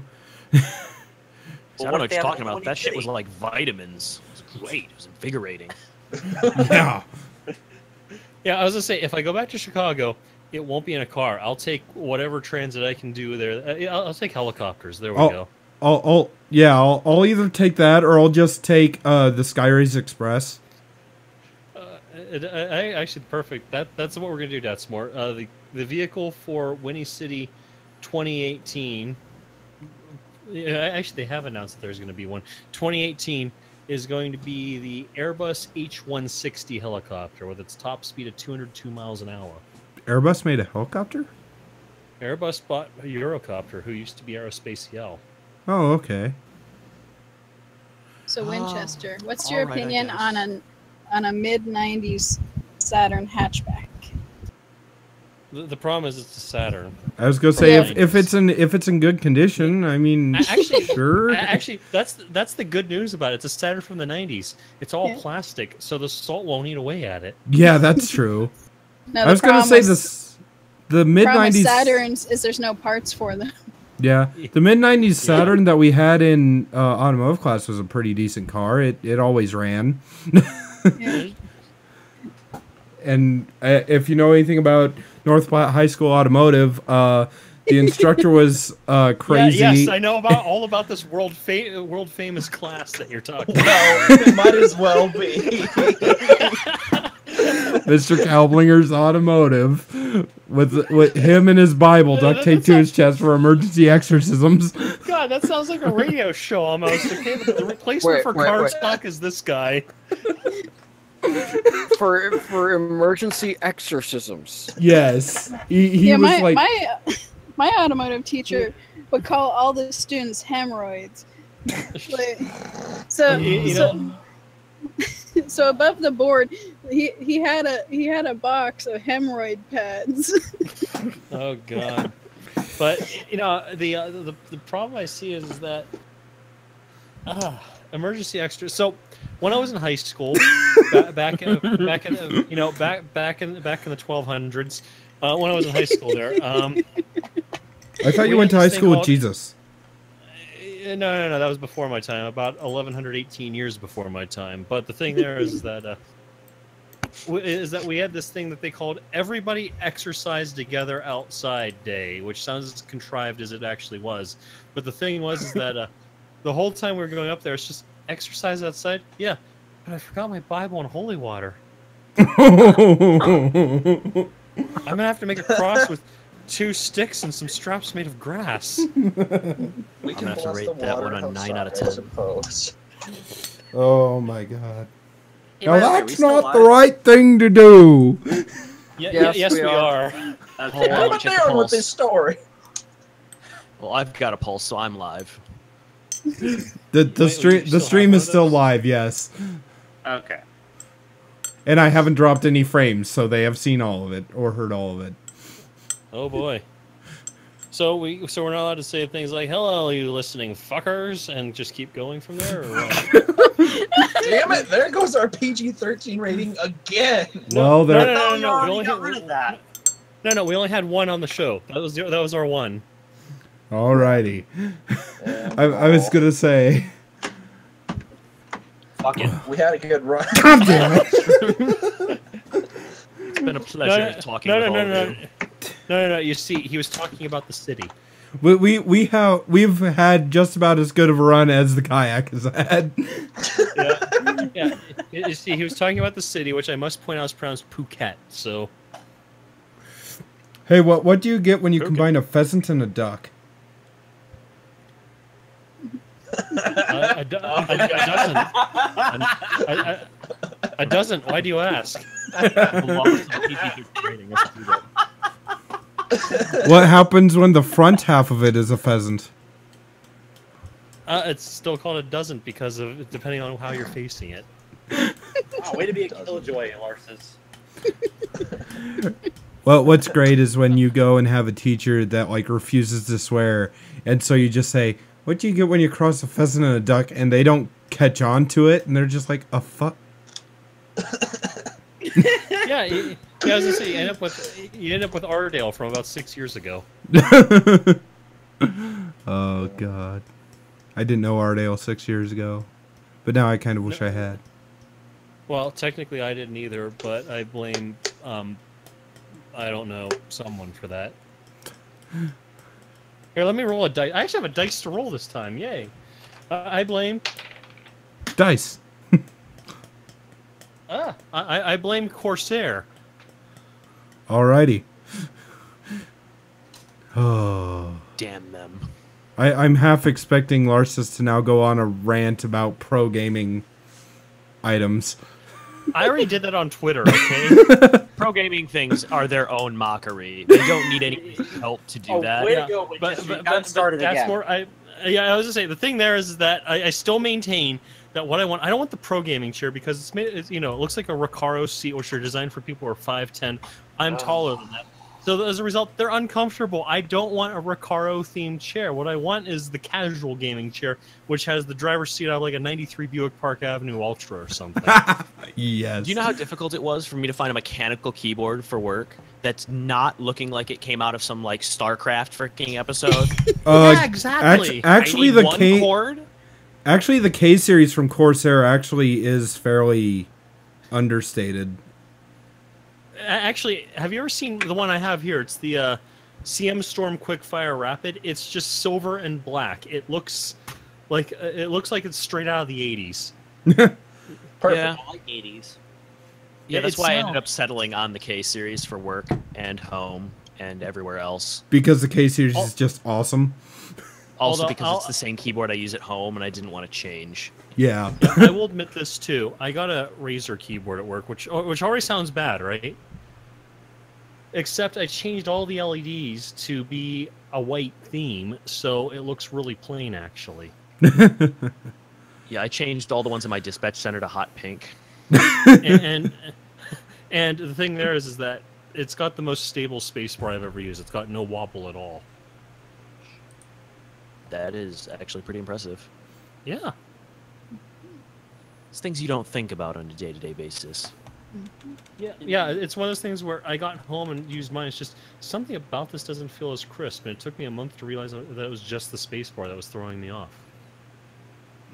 I was gonna say because my K95 doesn't have that much wobble in it, but Yeah, I was gonna say the Corsair K series is just as well built as the Razer ones. It's just, do you want metal or do you want black? yeah.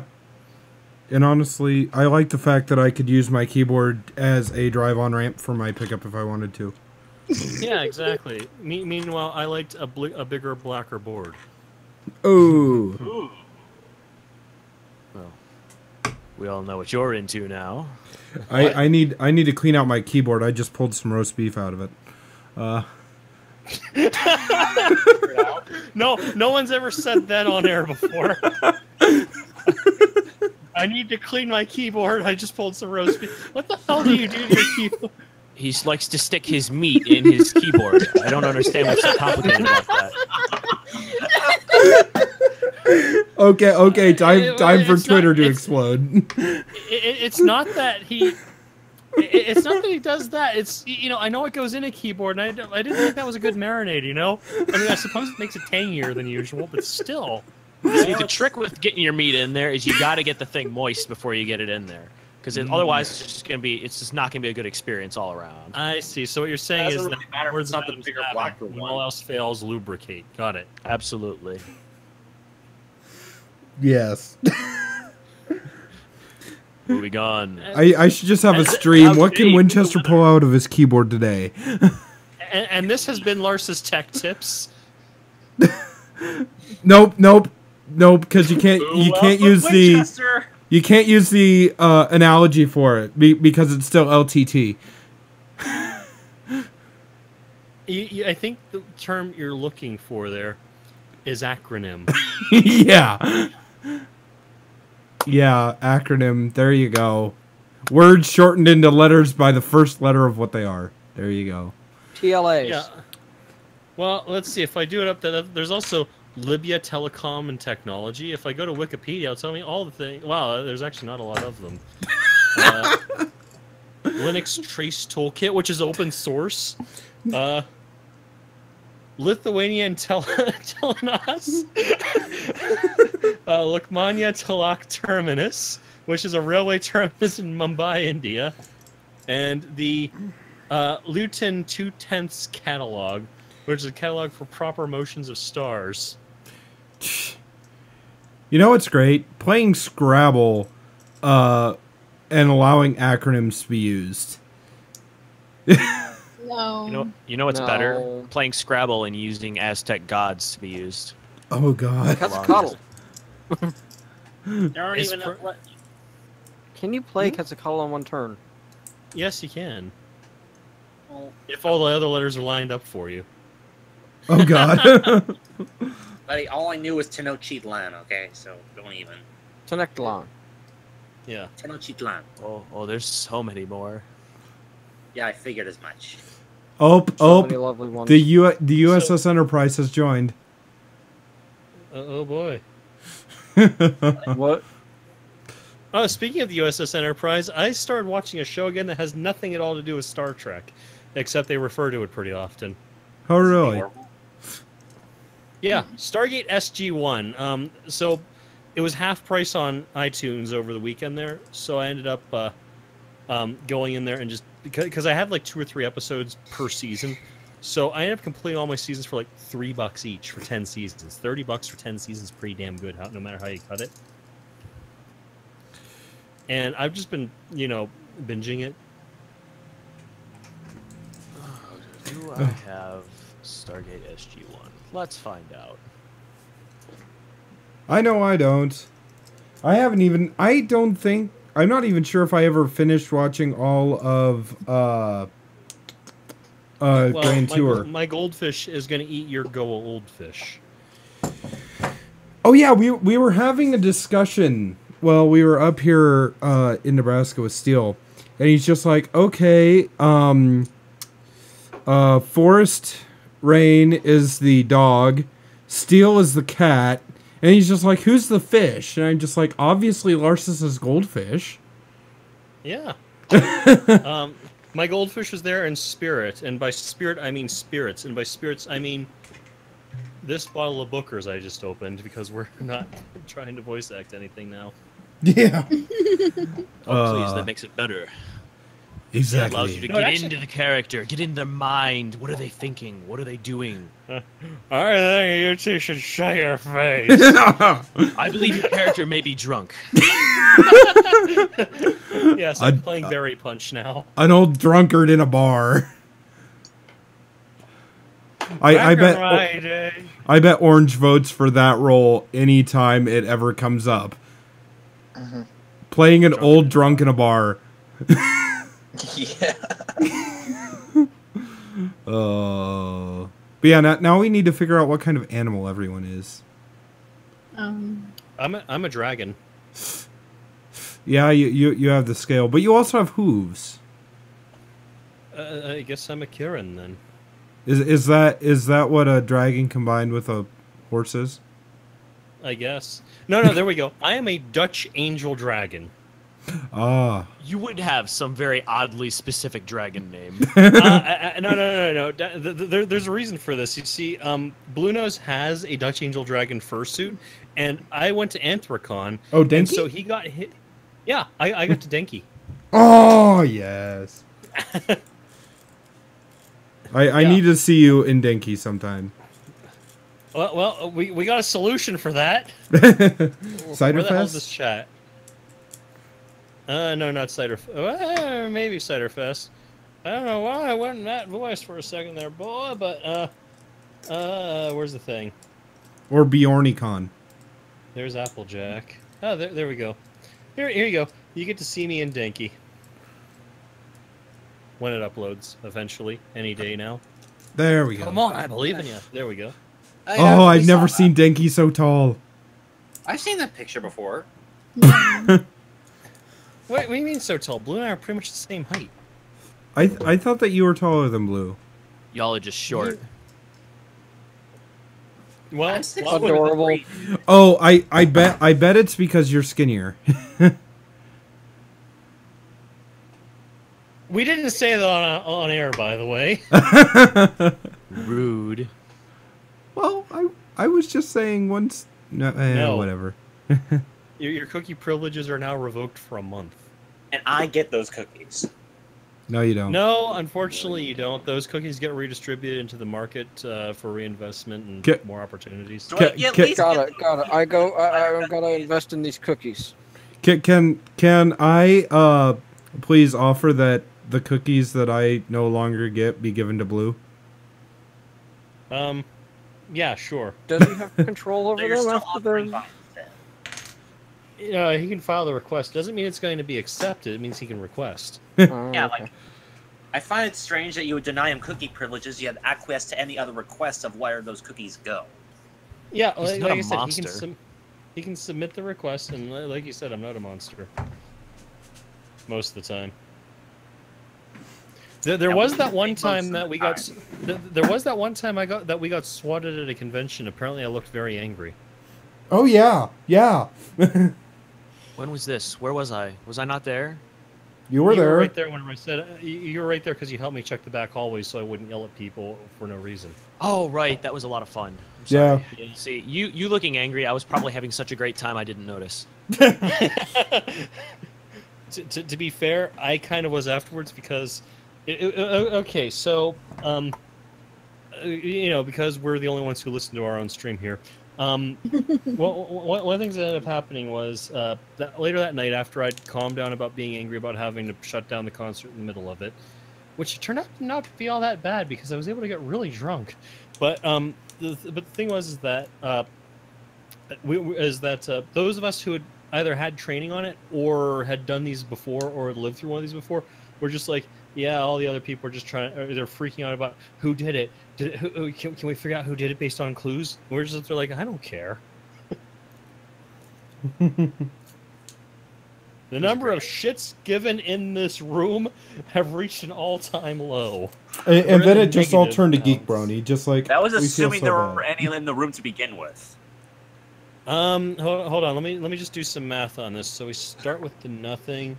plus that to divide by nothing. Take the square root. Yeah, it comes out to nothing. Yeah, there never was any. Wait. Didn't you think it to divide by 0 in there? No. Oh. But yeah, it was. The dividing by 0. But yeah, I remember it started out as, hey, why are the cops here? And that was, oh crap, who was the motherfucker that did this? And then I was just like, oh wait, Geek Brony didn't perform, and this was his first thing. Oh my god, I feel so terrible for him. It was a fantastic night. Hey, is anything going on? There's cops everywhere. No, everything's fine. Nothing's going on. Hey, there's more cops here. Anything going on? No, there's nothing going on. I wouldn't worry about it. Cops, hotel staff, all the con staff, all of security. More cops show up. Is anything going on? Maybe. Nope. I like how Maybe. I like how they were impromptu policeman's ball. There we go. Yeah, but I thought policemen Alexis, didn't come have on. balls. Policemen don't have balls. Yeah, there you go. At least everybody's on the same mindset. I'm the only one with a ball here. What? So yeah, Moving on. I found it very Odd time to kind of announce that. You think? I found it very interesting that they were like saying that, oh, they're going to check all the rooms, and I know for a fact our room was never checked. No. All of the convention rooms, not hotel rooms. Oh, okay. Yeah, I thought they that don't were care about your checking all the hotel room. It blows hotels. up. They just assume that, you were making crystal meth in the bathtub or something. Yeah. I can see Winchester doing that. No, I can see him running a still in the bathtub. Crystal meth. Yes. I was going to say, being from North Platte, it's kind of up in the air. Seeing as Orange, how many meth houses did you have blow up right around your daycare? 3 or 4. The answer is more than 0. So. Yeah. Okay, so between Winchester and Orange, which one's Walt and which one's Jesse? Being as Winchester can't cook.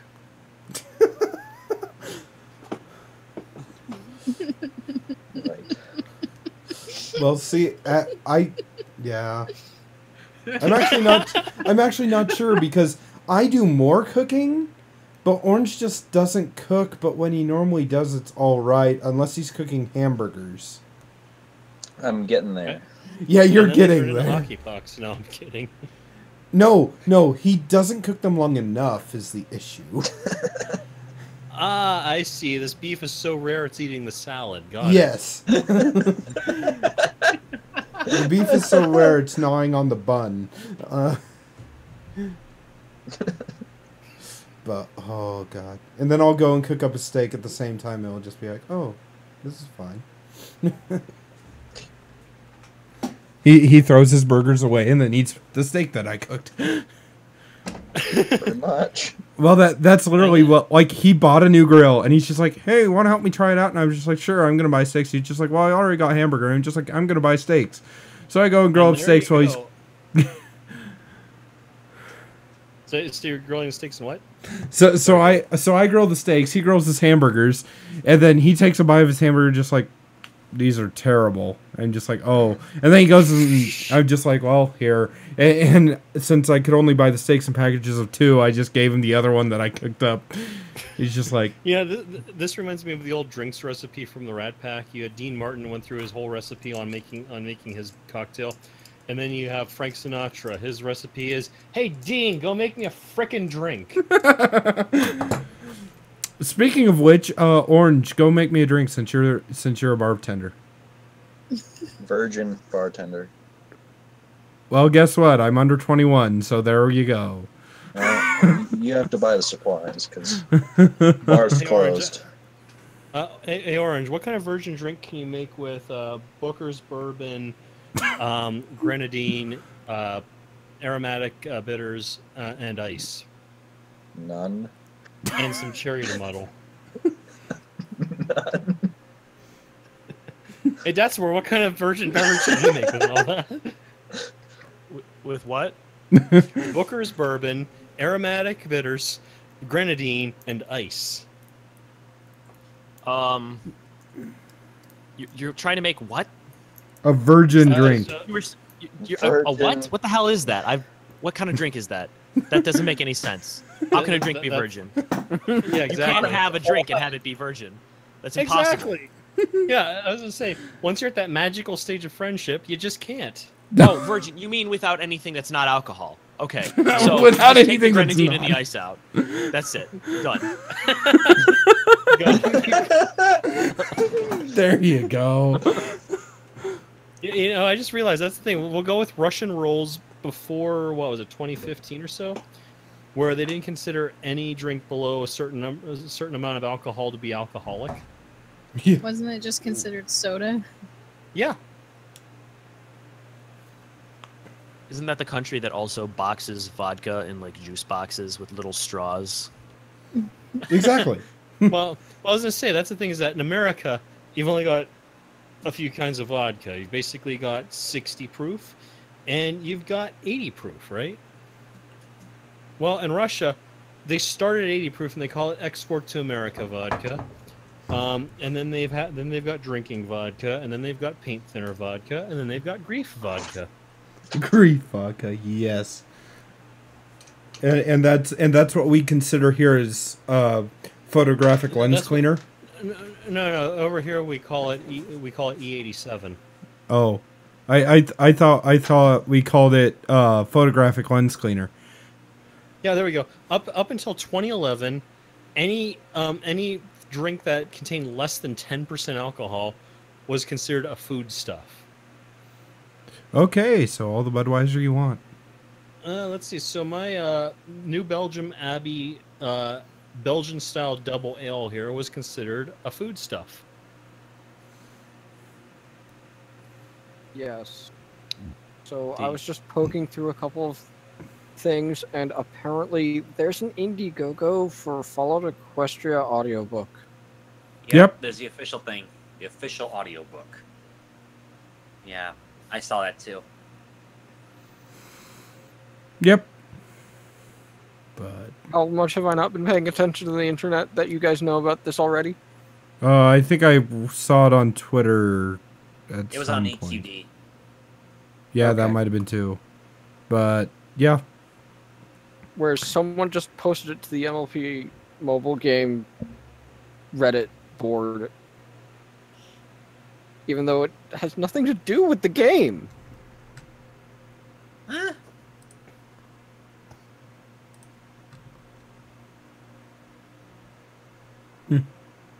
Oh, And but now there's over new to stuff. Sarah with the local news. Thanks for that, Bob. Over here we have a pile up on the I-17. As you can see, it goes on for 15 miles. On top of that, a plane crashed on top of it all, killing one and injuring a mushroom. Oh God, were Hey, the any music died. children involved in this accident? Thankfully, no. They were all at daycare outside of Orange Shirt Guy's place. Oh, wonderful. Well, in that case, nobody important was injured. As you know, in the United States, the only people that we care about on the news dying is children. So, moving on, we've got weather at 3 and more news at 5. Are you tired of your sweaty back? Lars and Dad's more sound alike at times. It's just the microphones, I assure you. Yeah, it really is. Yeah. I also assure you. Yeah, I'll say this. Unlike Zeta and Tic Tac, it has been confirmed that we're not the same person because we have been in the same room at the same time. Wait. I think there is actually a picture of the two of them. Yeah, there actually is. because- Are you sure that you were in the exact same place at the same time, and it's not just that one of you is using a TARDIS to be in the same place twice? I'm pretty sure that Lars and Datsmore are in the same picture that Tic Tac and Zeta are in. Okay, it wouldn't matter. If they were the same person, they would both be in the same place all the time. Yes, and That's- right now we're in different places. So that proves As far as you know. Just, Yeah. lay that out there.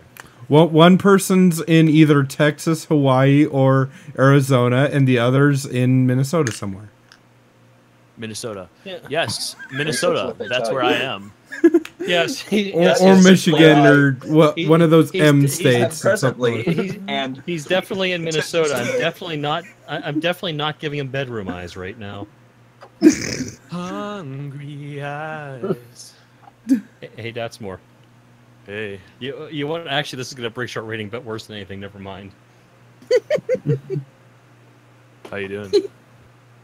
Hey, baby. You want to make out? And with that, I think I'm gonna end it. Let me go get some more foodstuffs in me, and maybe I'll make out later. And on that bombshell, I'm gonna go to Walmart to get drinks. Are you going to Walmart to get drinks or Or foodstuffs? foodstuffs. Foodstuffs. I got some more in the fridge. But by the way, Orange, I'm kidnapping you to go to Walmart to get foodstuffs with me. It is my bedtime. And that's No, you why got they're 30 in minutes. those Doesn't eight matter. You're boxes of getting Hot abducted Pockets. anyway. Yeah, Abduction has no bedtime. Abduction. I gotta get up at 4 o'clock in the morning tomorrow. Now you Thirst see, this is has the no problem. curfew. This is the problem. If Orange Shirt Guy goes to Walmart to get foodstuffs, he's gonna walk back with a couple 6-packs. If Winchester goes to Walmart to get foodstuffs, they're gonna walk back with 2 5-packs of Hot Pockets. Coca-Cola. Except the hilarious part is, who's the one here that actually has the money to pay for said foodstuffs? Right. But- that would be my goldfish. Yeah, that's true. The millionaire goldfish. Millionaire, keep going. So, trillionaire. We stopped. Yeah. Keep going. Undecillionaire. No, it just gave me $15 million to Googleplex. start a country. By the way, which country are we starting and where? Preferably Mars. No. That's not a country, Still that's a state. overplayed right now. We are starting another country. Where will we Yeah. start it? So what On we're gonna do, Mars? we're buying the Do we? Pitcairn Islands. We're buying off all 60 people who live there. Oh, okay. We're gonna start Actually, by- if you or do you could want pay to them to start be like one servants country, or something. if you want to start a country, there is unclaimed land. I think just south of Egypt. You can have a nice small settlement there. You just have to find a way to get stuff in there, and the countries surrounding the area will not be willing to make the roads. Perfect. so- We're building a space elevator. So what you're, and also with our country, we need to make an international airport and only have Southwest go to it and pay Southwest to go there. So also my goldfish gave me $150 billion to start a convention. Hey, Dad, more. Should we just buy out Nightmare Nights, BronyCon, and I don't know. Wait, what's Everfree or that? something? Isn't there a spreadsheet online of all of them? Can't we just like highlight all? Yeah, there we go. So so BronyCon conventions will be happening forever, even if they only have like 3 attendees. No, 0. We'll do it with no attendees. Well, just the staff. It'll be for the staff. Yeah, exactly. We'll just sit around and say, "Well, we wish there were some people here, but you know." No. It'll still be happening even if the staff aren't there. Yeah, it'll just be that's more and like that's where myself and like 8 other people show up and drink a lot. Oh my god! In the this middle is of a fantastic. gigantic convention center. I already do that once a year. I don't need to do it twice. I already have an event with all of the people I know, where I get drunk and do things like that. So twice in a year. That's such decadence. And it's called Nightmare Nights. Okay, twice a year. I was to say, it used to also be the pizza place after Midwest, but Wait, Rest there's in peace. pizza place? I missed out on something. Actually, no, back in my I day, after the conventions, we used to go down to the pizza place and have ourselves a pie. I guess instead, me and Steele and Cameron started up QTCon. didn't we also have Jesse prank call someone as Vinyl Scratch? I have that video. Yes. Yeah, so do I. Hey, Freaking that's where. everybody Give me did. pizza. No. Shut you down.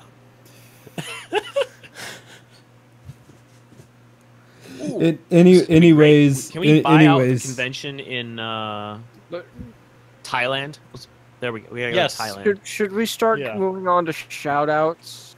Yeah, that'd be a good idea. Shout So out to sh- my abs.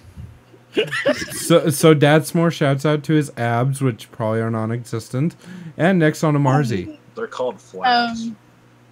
I wanna do a shout out to Winchester Wednesday for making my face hurt.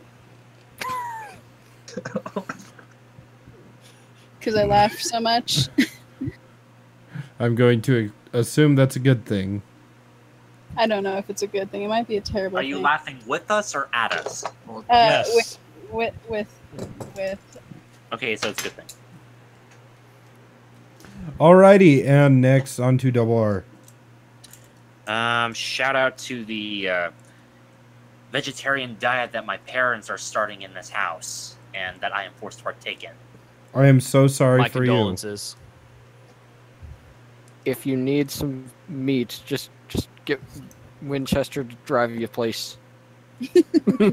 Yeah, I'll Winchester take the will two take and a his meat half. and put it in you instead. Well, I haven't hung out with him in a while in person, so. Alrighty, and next on to Larsis. I'm also going to shout out to Datsmore's Abs. They've helped many a convention go smoother. Well, they are pretty Desmore's smooth. abs have got them going. Alrighty, and next on to Orange Shirt Guy. Shout outs to foodstuffs and sinkable kayaks.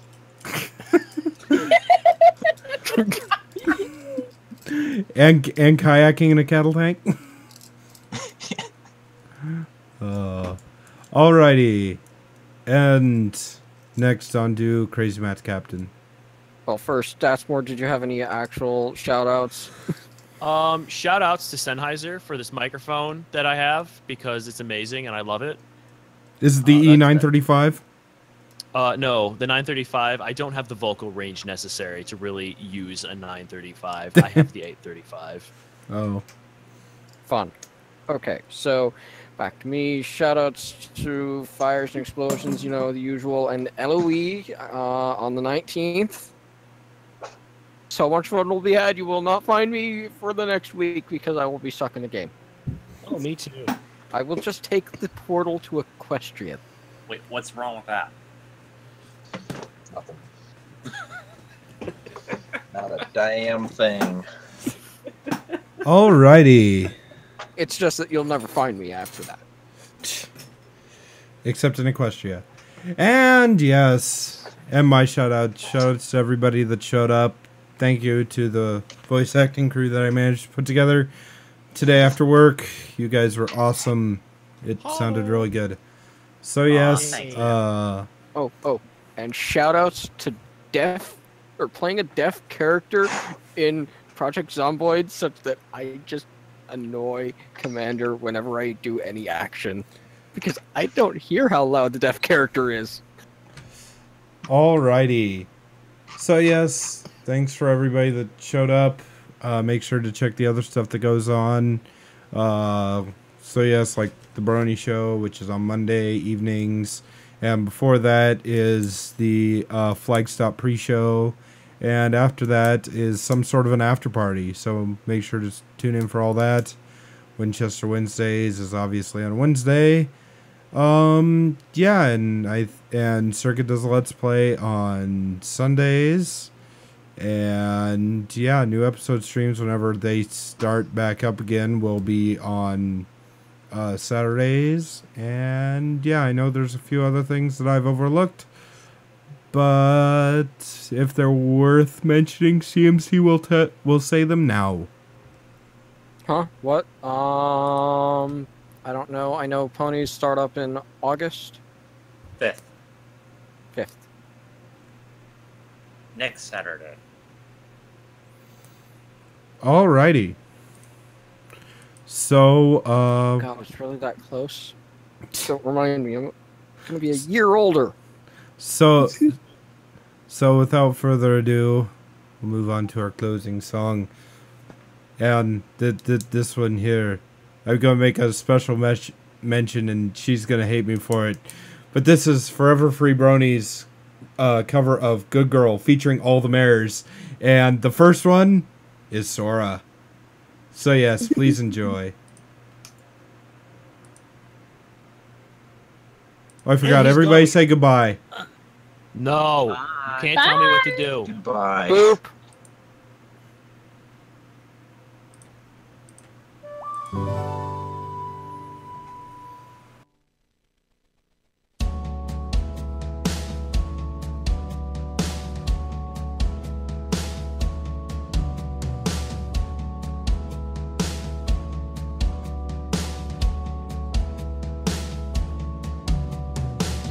They took me out of my house, now I have a new home.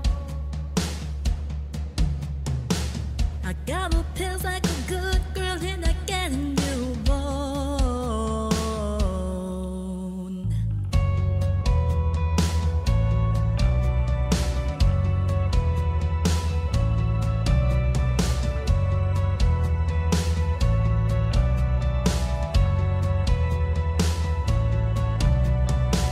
I wiggle around my big tail despite how they treat me. They make me feel so alone even when they're here. So many orders to tell me I don't know what to do. I wanna run on all fours just like anyone around me. So I run after my friends, but my friends wanna catch me. I'm not like anyone else, 'cause they just wanna hurt me, stop me and torture me, but that's alright, 'cause I know who I am, but still no one believes me,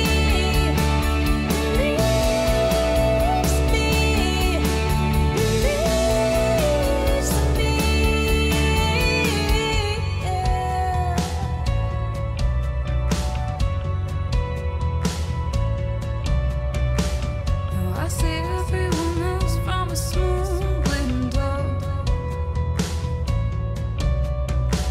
They all seem so normal, it feels really shallow. So I wonder why everyone against me. I thought that it's normal to be who I want to be, and they all call me crazy, but I just wish to be free.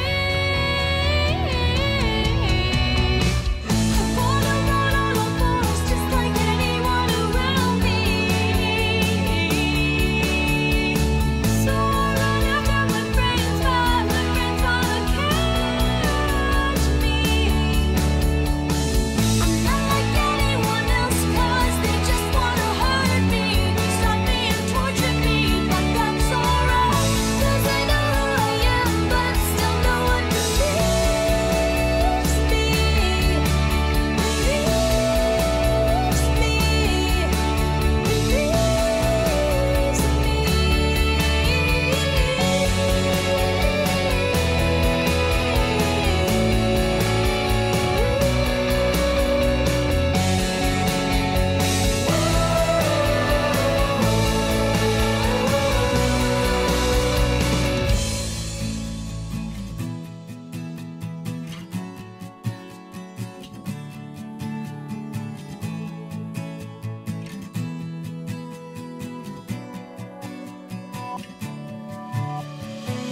I'm not like anyone else, 'cause they just wanna hurt me, stop me and torture me, but that's alright, 'cause I know who I am, but still no one believes me.